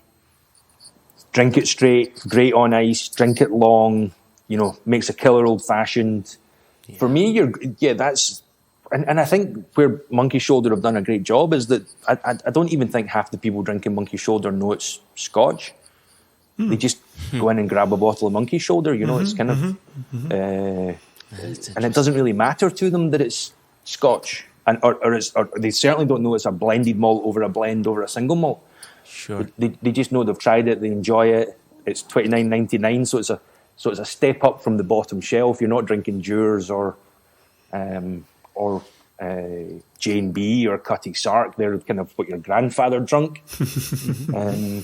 And so that's the kind of transition, and whether they're coming, whether that's bourbon drinkers coming in, whether that's, it's bringing in a younger audience, it's not the traditional old white guys that that we all used to see at Whiskey Fest, and just like not taking it too seriously, not taking itself too seriously. So that's who I like to see drinking Black Bull, and then you transition them. You get them up to the 12-year-old. Mm-hmm. I mean, at the end of the day, that's a bit of education. 12-year-olds sherry cask the Kylo's American Oak Ex Bourbon. You're kind of introducing the non-chill filtered thing or higher proof, and then just seeing if you can get people to work your way up from a $30 bottle to a $50 bottle. It's that's the kind of drinkers we're after. I don't think it's. Don't get me wrong. I've got old bottles of single malt, and I love buying fill your own when I'm at distilleries. I love, when I'm at Glengarry or Glendronach or at Bowmore or wherever, I'll always go and get the fill your own bottles and open them and drink them. But sometimes you just want like a highball, and I'm not going to stick them in a highball. I'm going to put Black Bull Kylo and drink it long, and that's most of what I'm drinking, I would say. Yep, that makes good sense. If I can get us out with just one more question. I was going to hand over the hosting reins to you and let you guys finish off the conversation. I really do apologize, but no, it's no worries. And I am happy to come back if you want. It's not a problem. Love to continue. I'm literally twiddling my thumbs waiting for a container. So, so let me hand over the hosting rights to you, Jason. Yeah. All right. Enjoy the dentist, man. Yeah, thank you. Trying to keep them all. Let's see what happens. I just got braces off. I feel you. Oh, hey, that's. I was gonna say. I noticed about 100% less metal in your mouth. It was.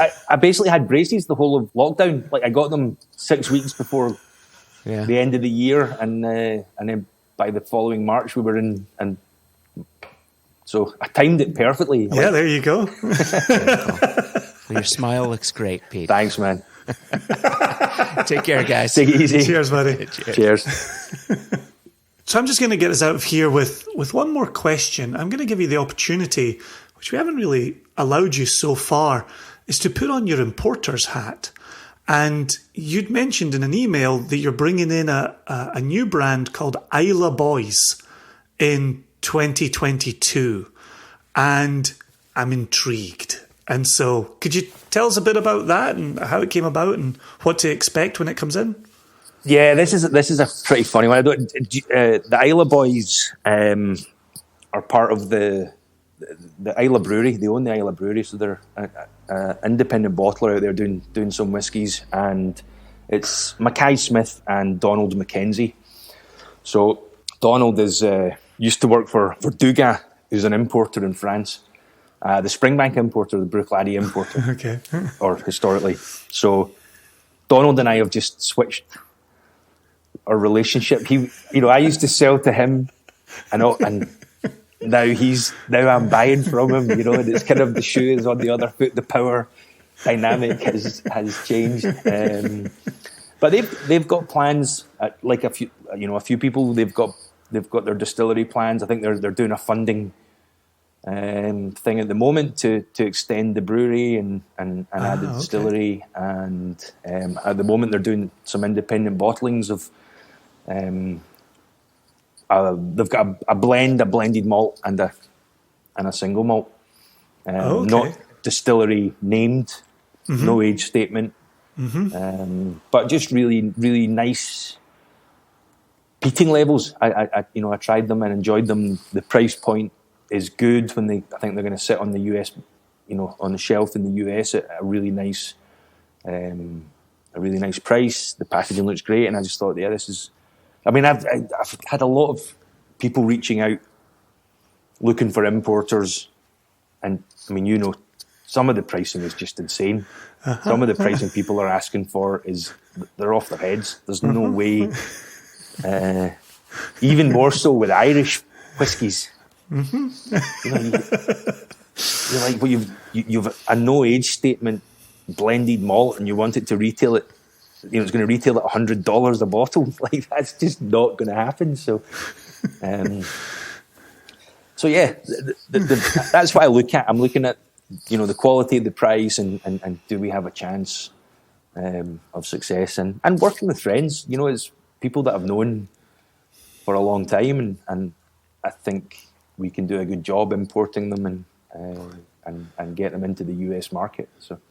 Well, and one of the things in listening to you today is hearing how often you've talked about the people that you worked with and the relationships that you had there, and even the travels and seeing the people where you went on those travels as well. This absolutely is an industry of people, and getting to hang out and collaborate and dram and catch up. To me, that's the reason for the industry. The whiskey is secondary to that. So, I always remember we used to do a road show around the Netherlands with our old importer there, and so there would be, they had 4 or 5 whiskey brands, Scotch brands. There was, cognac and French wine and South African wine, and everyone would come in, and we would do all these different venues.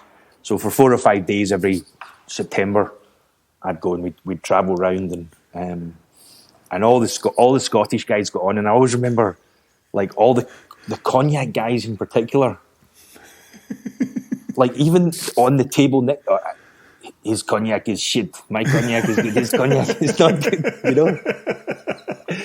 and everyone was always surprised that the Scottish guys were, 4 or 5 different distilleries, but we're all kind of mixed in together and got on really well and promoted each other's stuff, and like, you should try his such and such, it's really good. And there was no there is competition, but sure. But again, I think that kind of, we all realise that, again, it's that rising tide thing. I was going to say that to you, yep. If we bring more people into the category and we get them enthused and they like it, then it's going to be good for us all. It's not, no one has to be left out or no one has to be left behind. And, that's where I see, I see opportunity in the US as an importer. I see, distributors, people come to me and say, again, people I've known a long time come to me and say, hey, can I, I'm looking for a Scotch brand for Texas. And I've already got Duncan Taylor assigned to another distributor in Texas. So if I can bring in the Isla boys and say, look, I've got this really cool little bottler, send that to this distributor. And, you know, again, in New York, I have tequila and mezcal, and I think we can find different homes for different people. And you know yourself, not everybody has the same availability of casks, availability of stock, or even desire. You know, some of these guys don't want to do 20,000 cases. They're quite happy to do, you know, 500 cases a year. We make a nice living. That's just where we want to be. So that, if I can help with that, you know, and have some fun while we do it. And I've got to make the most of my forklifts, Jason. I've bought forklifts. I have to use my forklifts as much as possible. I think you've done a magnificent job of bringing us full circle. And until the next time we chat, Pete, thanks a million for your time. It's been brilliant spending time with you. No worries, man. Anytime, just give me a shout. Always happy to call in. Cheers. No worries.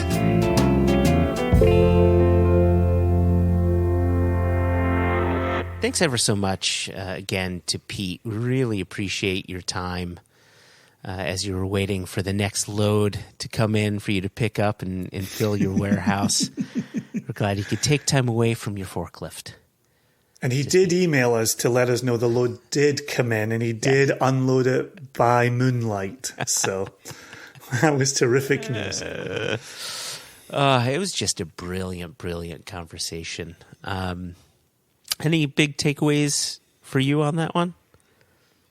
No, just to reiterate what I said heading into the interview was just what a great whiskey life he's led, and he's still a young man. There's still so much for him to achieve, to think about. Yeah, he's a great guy to keep an eye on. So to those of you in LA, take care of Pete Currie for us. He's one of the good ones.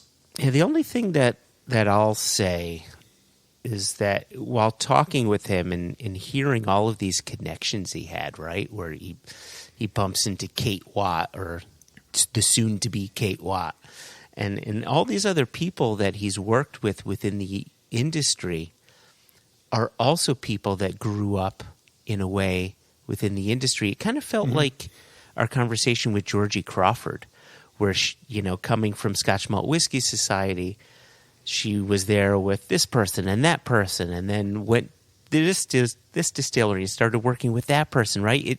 It just goes to show how small the industry is. And I think it wasn't during any one of our conversations, but it was actually a conversation that Sam Filmus and I had with Charlie McLean. It's an interview on YouTube. If you go to the Impex Beverages YouTube page, you'll actually see that conversation with us. And during that conversation, he said, you know, the industry is so small that everybody either knows one another or knows of one another.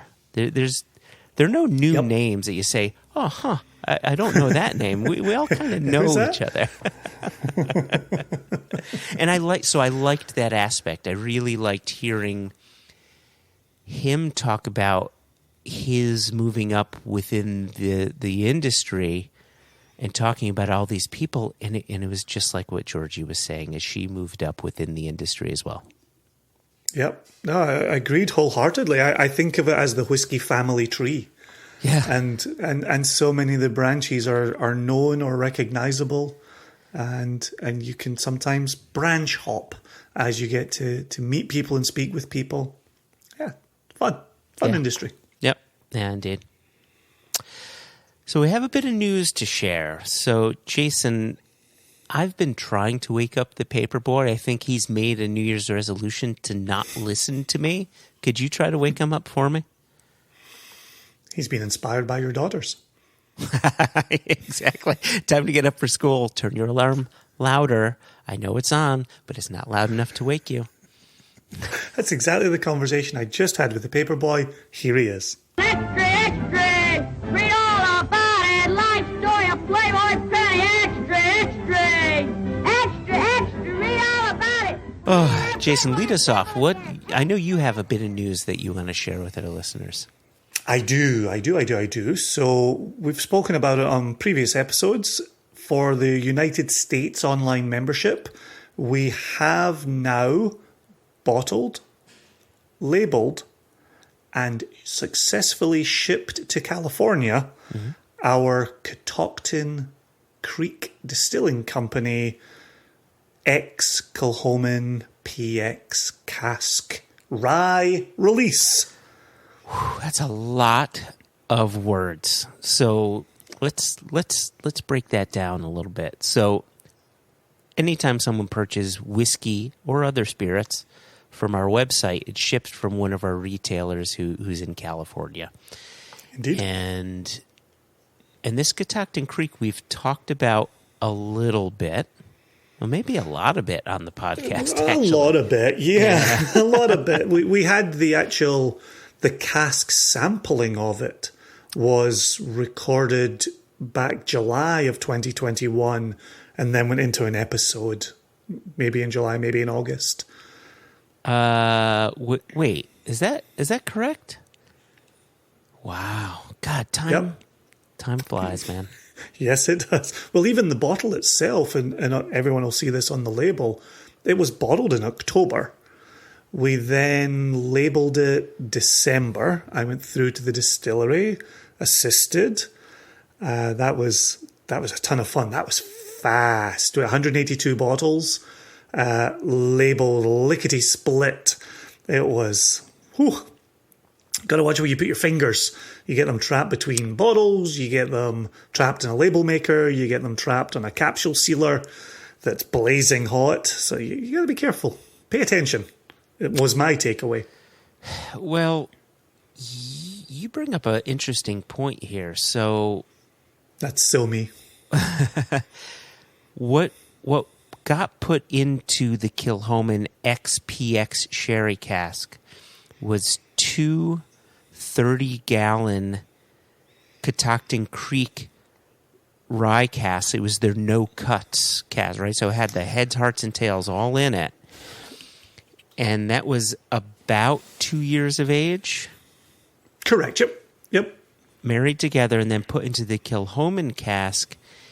And we got 180-ish, 188, you said? 182 bottles? 182. And how many bottles did we think we would get? 290. Yeah. So we're missing 110 bottles. There's something is amiss there. I don't know what the hell. I'll give you a hint. If you walk into the Catoctin Creek warehouse in rural Virginia, the air tastes amazing. So I'll give you a hint as to where those 110 bottles went. So yeah, we were hoping that we'd get a higher outturn. We were hoping we wouldn't get such greedy angels. We did end up in a place where the liquid moved a ton.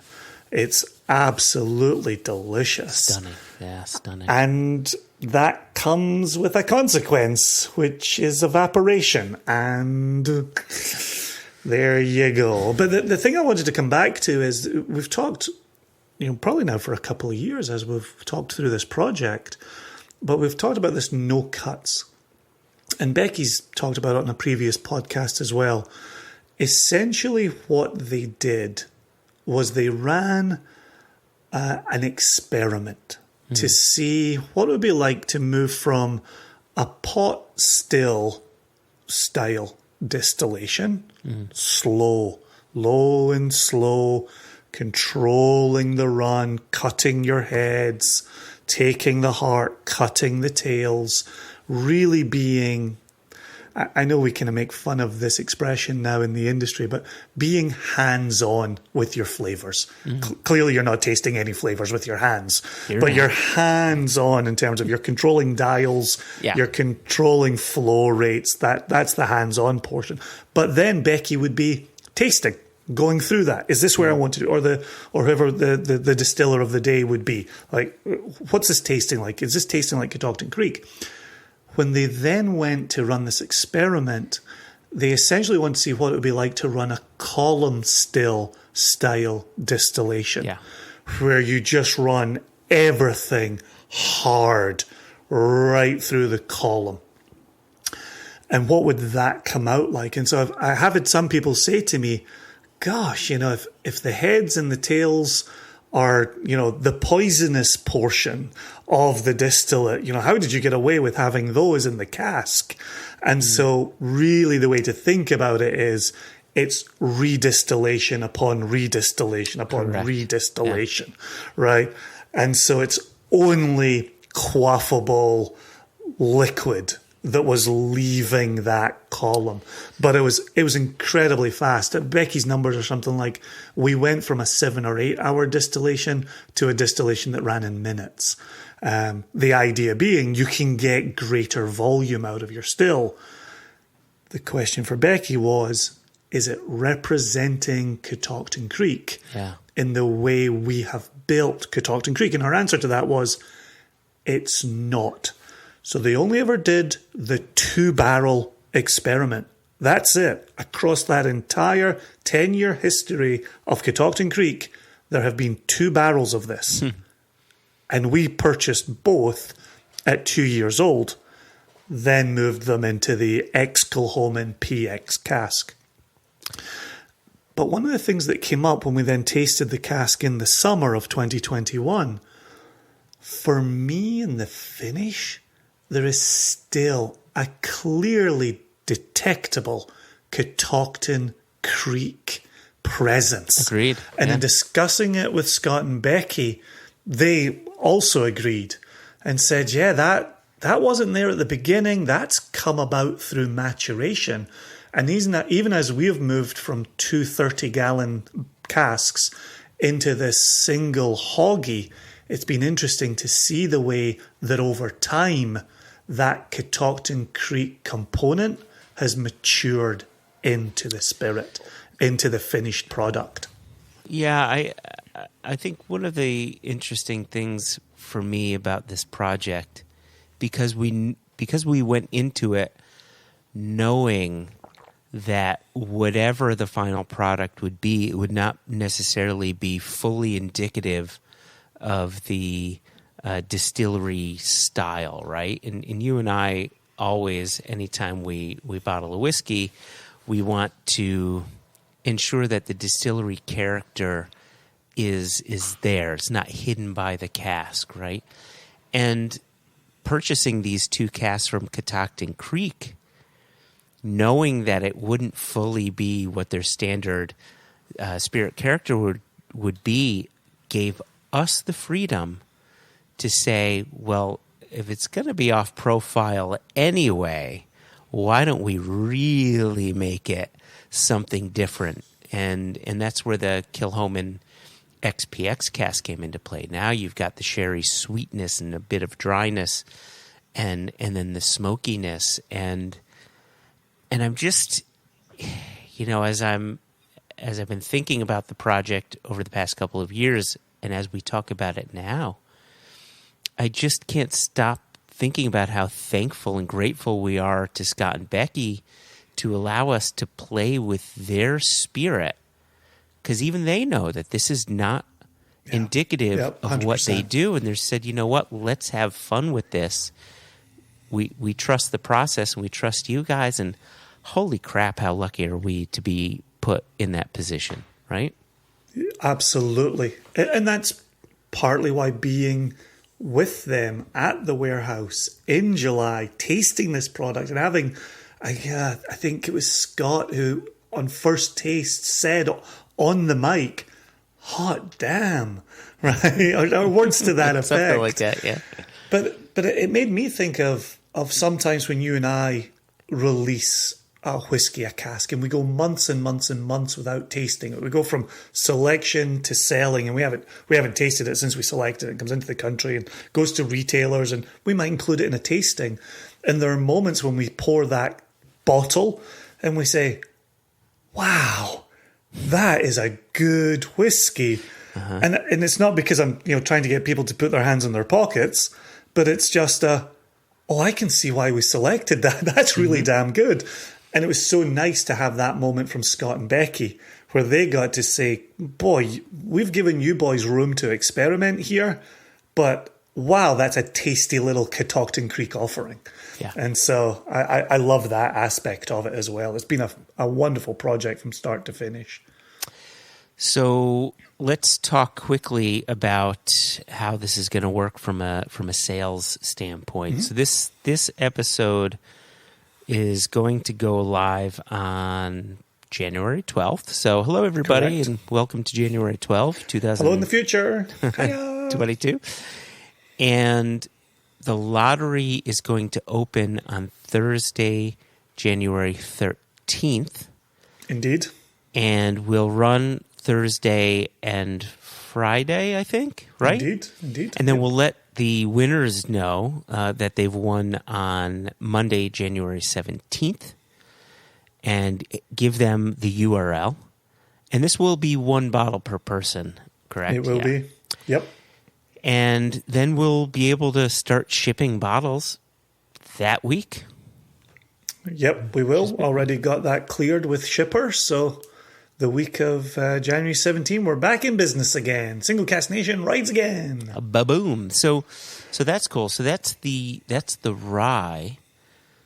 Do we want to talk about any other releases for the remainder of this month? Yeah, I think given that this goes live on the 12th, I think it's worth talking about a couple of Oishi casks that we've got. And so this will be our first foray into the Japanese whiskey realm. And we've got koji fermentation going on here. We've got some really interesting cask maturation, which I don't know if you agree with me on this one, Joshua, but the style of cask maturation we've got here makes me think of our Westland selections. Oh, yeah, right? Because one of them is Muscatel, right? So this will be the second Muscatel cask we release in a 6-month time frame or so, which is kind of cool. And then the other one is sherry. Classic. Right? Yeah, so a classic profile with a more unusual spirit style, right? Like you had said, and I like that you led with that, with the koji as part of the fermentation. So this is a very traditional style of distillation. It's a distillation, or it's a rice distillate, I should say. And in the fermentation process, not only do they include yeast, but they include koji, and the koji helps along with fermentation. It actually increases the amount of yield that you get at the end of the overall process. But a very cool thing that koji does is it eats away at anything within the fermentation process that can be converted into methanol or any sulfury sort of compound. So when it comes time to distill this ferment, it goes through a single distillation in a stainless still, not copper, stainless. So it's such a clean spirit, very light, very floral. But then you go into this Muscatel cask, right? So big, a bit brooding, but a nice sweetness to it. And then a nice, rich sherry cask as well. So I think it was Elijah who may have said, in the history of Single Cask Nation, these are the two most exciting bottlings, for him at least.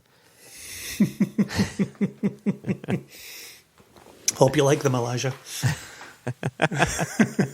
So there'll be email going out around that to make sure that we've got our shipping in place for those.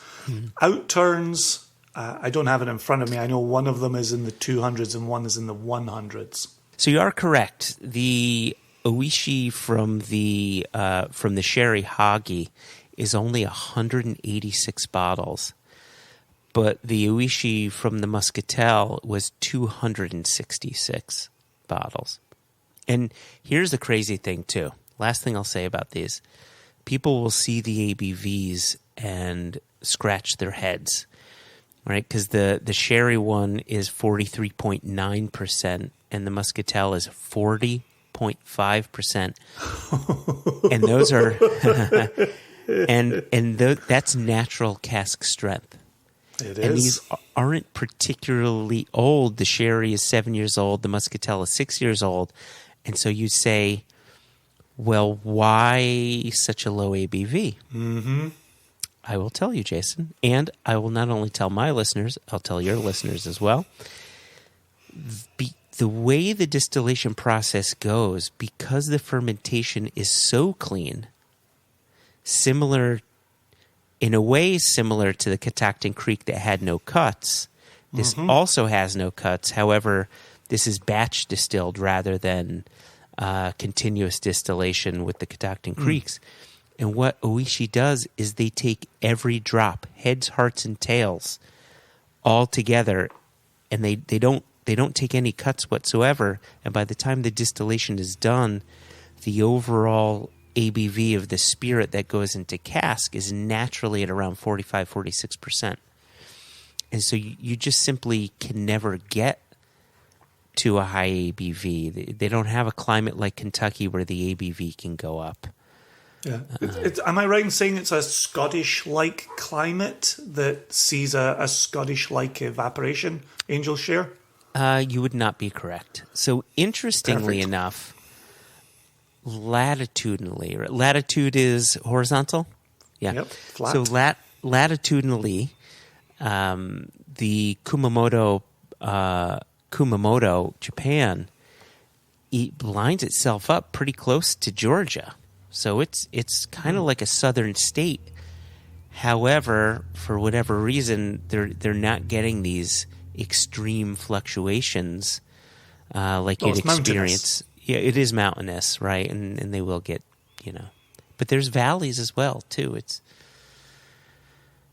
every terroir is a bit different, and while it does line up closer to where Georgia is, you do just have a different climate going on.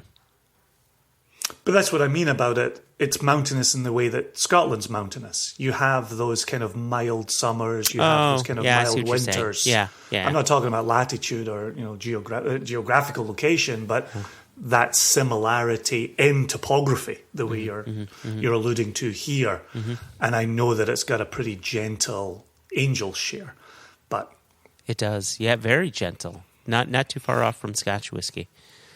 Yep. There you go. That was the exact point I was setting up. Oh, look at you. Professional.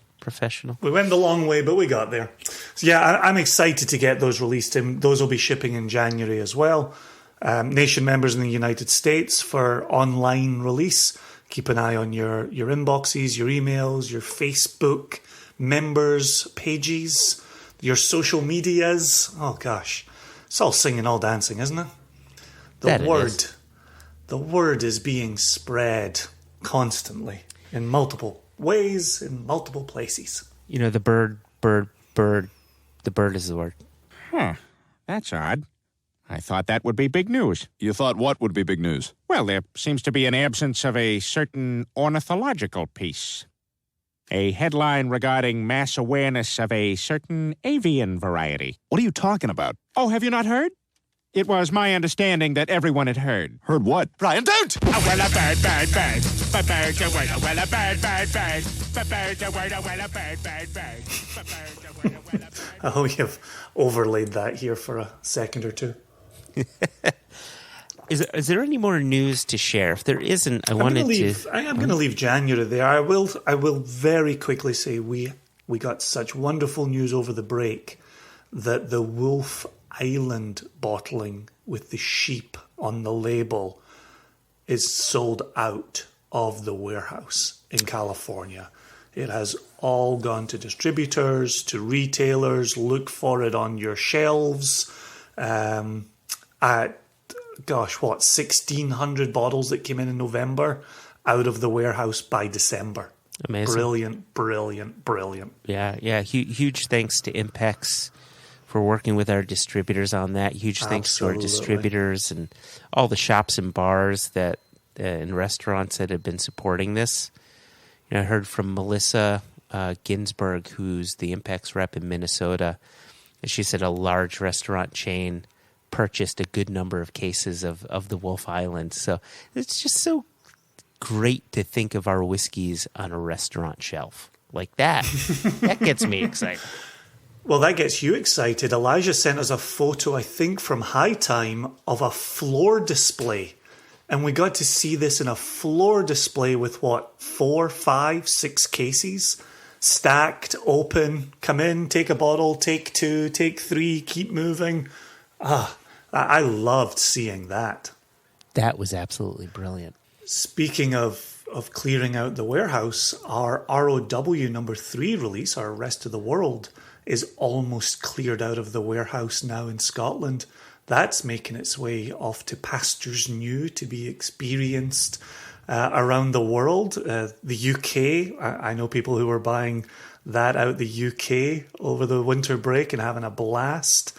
So that's been brilliant to see. And then retail release number 8 in the US that came in November along with the Wolf Island. Yeah. That's been ticking along as well. So Elijah's been doing great. Jess has been doing great. Consumers, distributors, importers. We had a really strong end to 2021. And I know in our first week of meetings among the 4 of us, we're looking to build upon that close to have that continue and grow in 2022. So also sincere thanks to those regular listeners who go down to their local liquor stores and whiskey shops and support us there as well. Yep. Sincere thanks there. Yeah, sincere thanks. Yep, wonderful.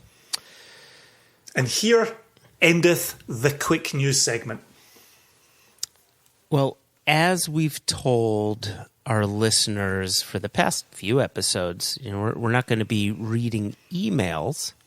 There are other things I want to read, which are new reviews on the Apple iTunes thing. But before I go to do that, I just want to remind our listeners that come January 30th, that is going to be the cutoff for questions for our mailbag episode, which will go live on February 12, I think it is. Is that right? We said 9? I think we said 9. Did we say 9? Did we say 12? Yeah, I don't think the calendar's changed that much. I know it's 2022, but it's a leap year, Jason. It's actually not. Yeah. So that'll be February 9.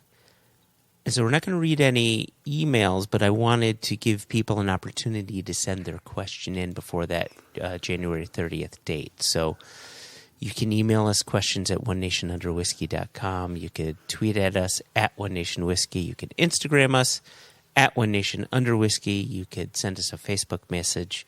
Go to Facebook, go to the search bar, type in One Nation Under Whisky. Search us up, send us a message, and whichever way you want to contact us. Oh, you could even email us at info@singlecastnation.com. We'll accept emails Go there crazy as well, bananas. Right? Go crazy bananas. But if you're going to use one of the whiskey ones, be sure to not spell whiskey with that pesky little E. We don't use that E when it comes to us and our business dealings and our podcasting. So go ahead and do that. Yeah, in terms of that communication we did here, I was pleasantly surprised by this. But after our end of year, our year in review episode that dropped December 29, there were a lot of people who wrote in to say, I agree that Georgie Crawford was the number 1 episode of 2021. That really resonated with people the same way it resonated with us. Yeah. And I was really chuffed to see that and hear that and read that. So yeah, I love it when we get that sense of our listenership and that we're digging the things that they are digging in the same way for the same reasons. So, talk about a 2-parter. We'll have to get back to Georgie and have more conversation there as well. Oh, 100%. Yep. Yeah. We got a couple new, we've had a few new ratings on Apple iTunes, but we have a few new commented ratings, both of which are 5-star. One of them came in on December 19 by... Must have come from my listeners.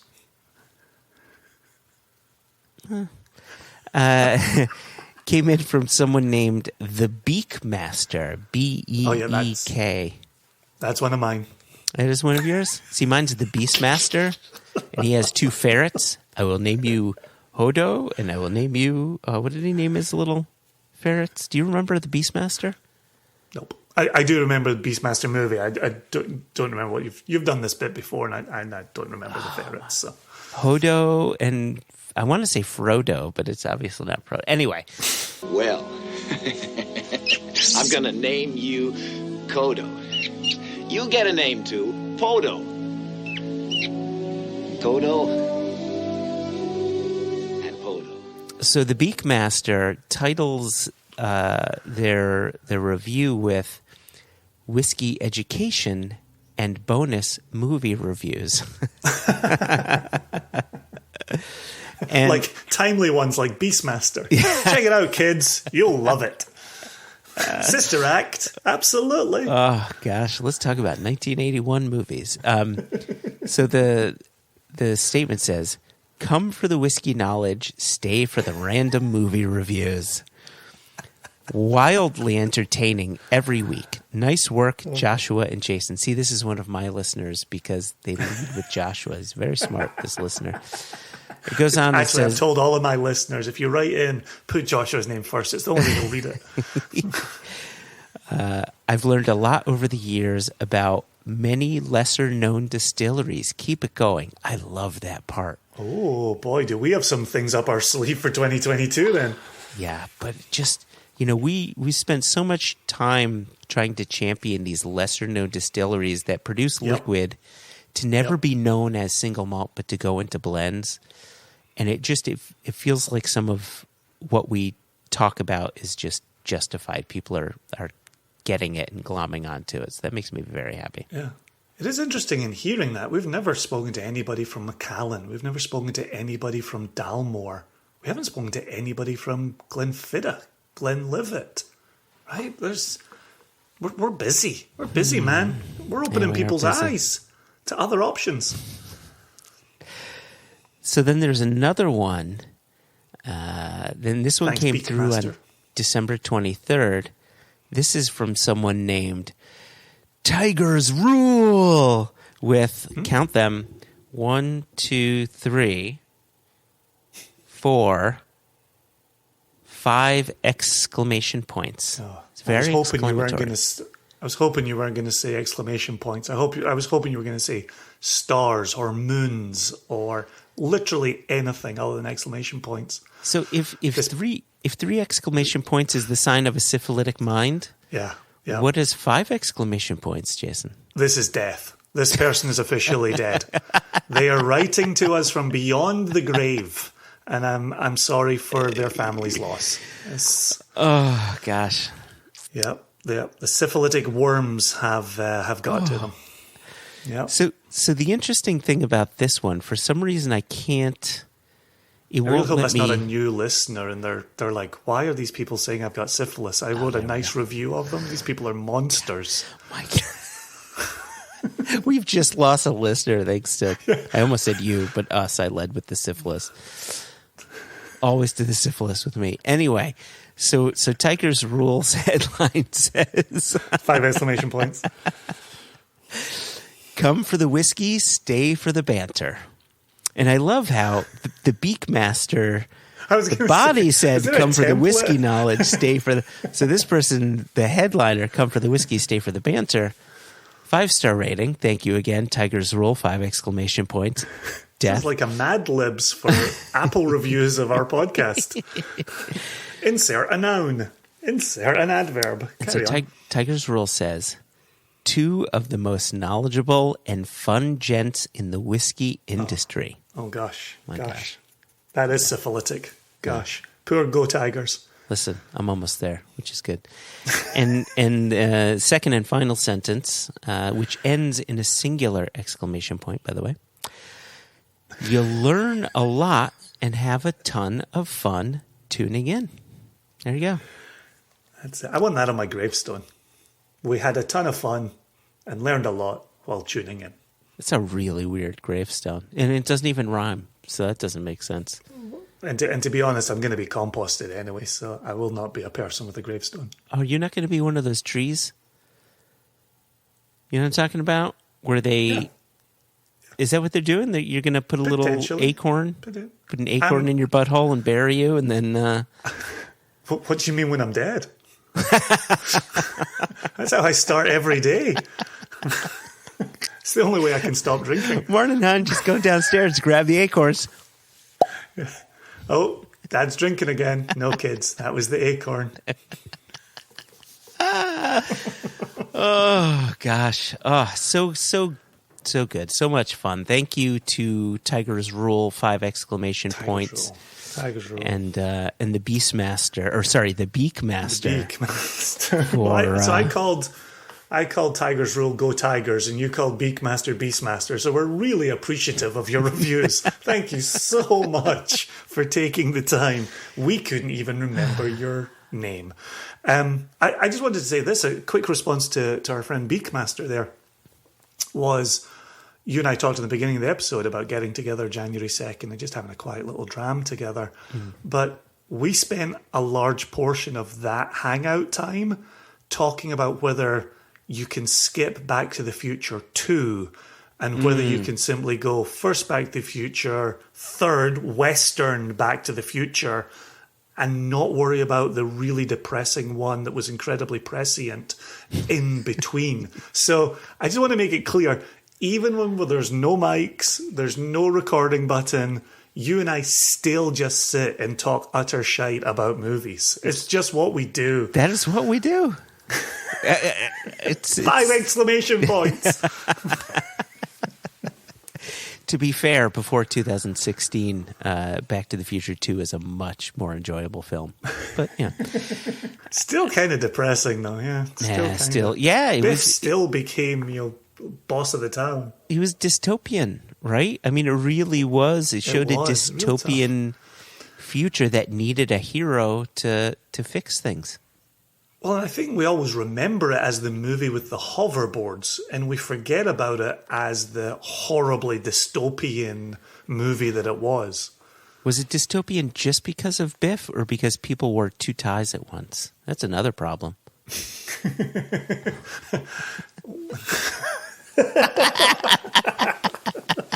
That was good. I like that part. It's funny because actually when I said people remember it for the hoverboards, I've totally, in my own mind, I'm like, you forgot to say the self-tying Nikes. Oh, the self-tying Nikes. Yeah. Right. We remember it for that reason as well. I don't want there to be listeners out there who say that, Jason, he didn't even mention the self-tying Nikes. What does he know about Back to the Future 2? I know plenty. So who has a syphilitic mind? I'm still overcoming Go Tigers / Tigers Rule and all of that barrage of exclamation. It was like exclamation point bukkake. On that note, Jason, I'd like to thank you, your listeners, my listeners, our listeners, for tuning in. As always, absolute brilliant time hanging with you. You know what, Jason? This is something I need to tell you, and I need to tell both our listeners. I'm no longer in a real pissy mood. I feel much better having spent time with you and our listeners. I told you I would do my best. My listeners would really come to the rescue, and I'm so glad you've delivered that. I would even say it's been so successful, I think your listeners pulled their weight as well. That they did, Jason. That they did. So I raise my glass to you. I raise my glass to our listeners and to everyone for a 2022 that hopefully is in some way, shape, or form better than 2021 and 2020. Fingers crossed. Fingers crossed. Cheers, everyone. Cheers. Cheers. Oh, yours is so much better. Yes, it is. I spent the whole of winter break practicing.